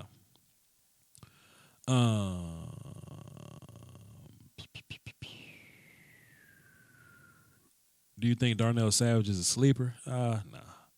I think he's a good player. I don't think he's a sleeper. The Cowboys gonna beat the shot at the Bears. You're right, Stephen Benzie. Draft the best corner at 58. Nah, they're not gonna play this year. So, trade our later picks to get into the first round. Nah, I don't think it's that easy. We're gonna trade a lot. We'll have to trade a lot of picks to go get in the second round, and I value draft picks. I'm trying to get as many of them as I can because I know it's a lot of needs on the team. We're gonna have to plug a lot of people in, especially after next year. So we'll see. This thing keeps shooting me to the bottom. I know I'm missing good questions. Forget Leal, throw him off the bridge. Yeah, this is gonna be the best defensive drafts ever. Yeah, sure. It's a lot of D-line help this year, so plenty of it. Does Dallas win over 10 games? Come on, fam. Let me put you in timeout for that. Put you in timeout for 300 seconds. Come on. Renell Wren, 3-tech, LJ Collier, T. Hill, Caitlin Saunders, Draymond Jones, Daniel Wise, 3-tech. Yeah. Well, those are some names. Ford would be fantastic, Rodney. You goddamn right. Voch, what about Tyus Jones? Titus Howard? I think his last name Howard, right? last name is Howard, right? Am I tripping? Titus Howard. Yeah, what you talking about? Titus Howard from Alabama State. Yeah, as a third offensive line selection. I don't. Nah, I'm trying to get a guard, man. Real says Rap is not rangy. Rap is rangy. He just doesn't cover grass like everybody else. Taylor Rapp covers grass by being in the right place at the right time. He doesn't cover it with pure speed, but he is rangy. He's just rangy in a different way, than like a Malik Hooker is. Like Malik Hooker is rangy more with speed. Taylor Rapp is rangy from his football IQ. Copperface King says Thornhill is a slot corner. We see a lot of Juan Thornhill in the playing nickel corner. So you got damn right. It's a pretty good observation. He plays a lot there. Big love to Nip. R.I.P. Nipsey Hussle. Goddamn right. Which safety do you like more, Rapp or Abrams from Mississippi State? I like Abrams more, but if I had to draft a guy, I would draft Rapp. Because I'm not in the business of drafting a strong safety. Mark McQuestion, he says, can you remember us being this set going into a draft, and do we need to prevent another Rams game? Well, I mean, that's the big point in any game, in any year, is to not, lose like that or whatever. So I totally agree. But I think we're drafting better and working the offseason better than we ever have. So being this set going into a draft, nah, I don't think we've ever been this set before. So do you tremble at night before? Do you tremble before the might of my Redskins, or will your fate be like the others? Well, I'm not really scared of the Redskins, man. The Redskins pretty trash to me, but and y'all paid a lot of money to Landon Collins, and y'all gave him Sean Taylor jersey, which is it's pretty ass, my guy. But hey, man, y'all gonna do y'all shit, so. Let's see. I know it's 8:30, man, but I like being here with y'all. I just want to ask a few more questions, man. Brazilian Skill said, why does everyone trade up? Look, why does everybody want to trade up but then complain about depth? Talk that shit. Talk to him, Brazilian Skills. Talk to him. Fantastic comment, man.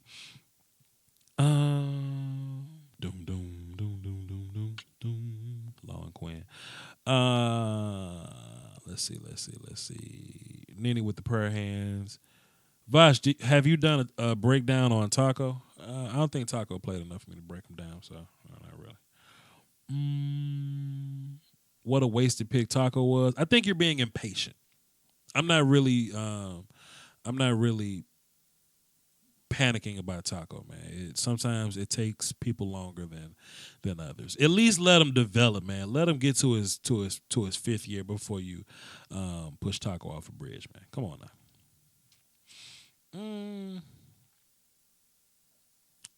Voch, if your two draftees are already off the board, who are you drafting at 58? If my two guys are off the board at 58, it's going to be a gangster there. So I don't know. Depends on who's the best player on the board. The best player on the board. I think I saw Joe ask me about who's my favorite 30 visit. Damian Harris from Alabama is interesting. Gerald Willis is one of my sons. I like him. Who else was a 30 visit, man? Was Zach Allen a 30 visit? I don't know. I like a lot of our guys. I want to see Dodgers on offense this year. Wow. I like Zeke jumping clear over a dude. I love seeing guys think quick. Stephanie, what in tarnation is a Dodger? What's a Dodger? What you talking about, Steph? Voch, is it any way for Adderley to fall to 58? I don't think so, fam. I don't think so, my guy. I don't think so, my guy. I think we really missed the boat with Taco last year. Like, last year was really Taco's year to get in the game, play, and get better. But the problem was, like, Randy Gregory was fantastic. That's the problem. Oh, that's a problem, man. Randy Gregory just came in better than everybody else. The running back I want is Singletary from Florida Atlantic. Yeah, he plays like Shady McCoy. He plays like Shady McCoy. All right, y'all. That's it. It's 8:30. I stayed longer than what I said I was going to stay. Hey, man, I appreciate y'all. This was fun. This was dope. I know if you listened to the beginning of it, I said I wasn't going to be here long. I lied. This is a 2-hour, 30-minute live stream, man. I promise I ain't want to do all this. But we did it. Y'all came through. Y'all show love. I appreciate it. Hey, man. I appreciate y'all coming in and supporting, man. I promise I wasn't gonna stay this long till the number got to 300, but the number got to 300, so I just stayed in here. But anyway, would y'all like the video, please, if you don't mind, subscribe and hit the notification bell so you know when I do these Cowboy live streams. I'll probably surprise y'all with a Cowboy live stream twice this week as well. If you're interested in the draft, I've made my mind up. My draft live stream days are Tuesday and Thursday, so y'all definitely stay tuned for that. Support the merch. Everything is 15% off in my shop until the 9th. So y'all take advantage of that, please. My link is in the description. And join my Discord, and the Patreon is more important than food and water. Sometimes more important than threesomes, all right? Y'all hold it down for the Doski Woski. The Peasky Whiskey costs you nothing, all right? Peace. Salute. I'm gone.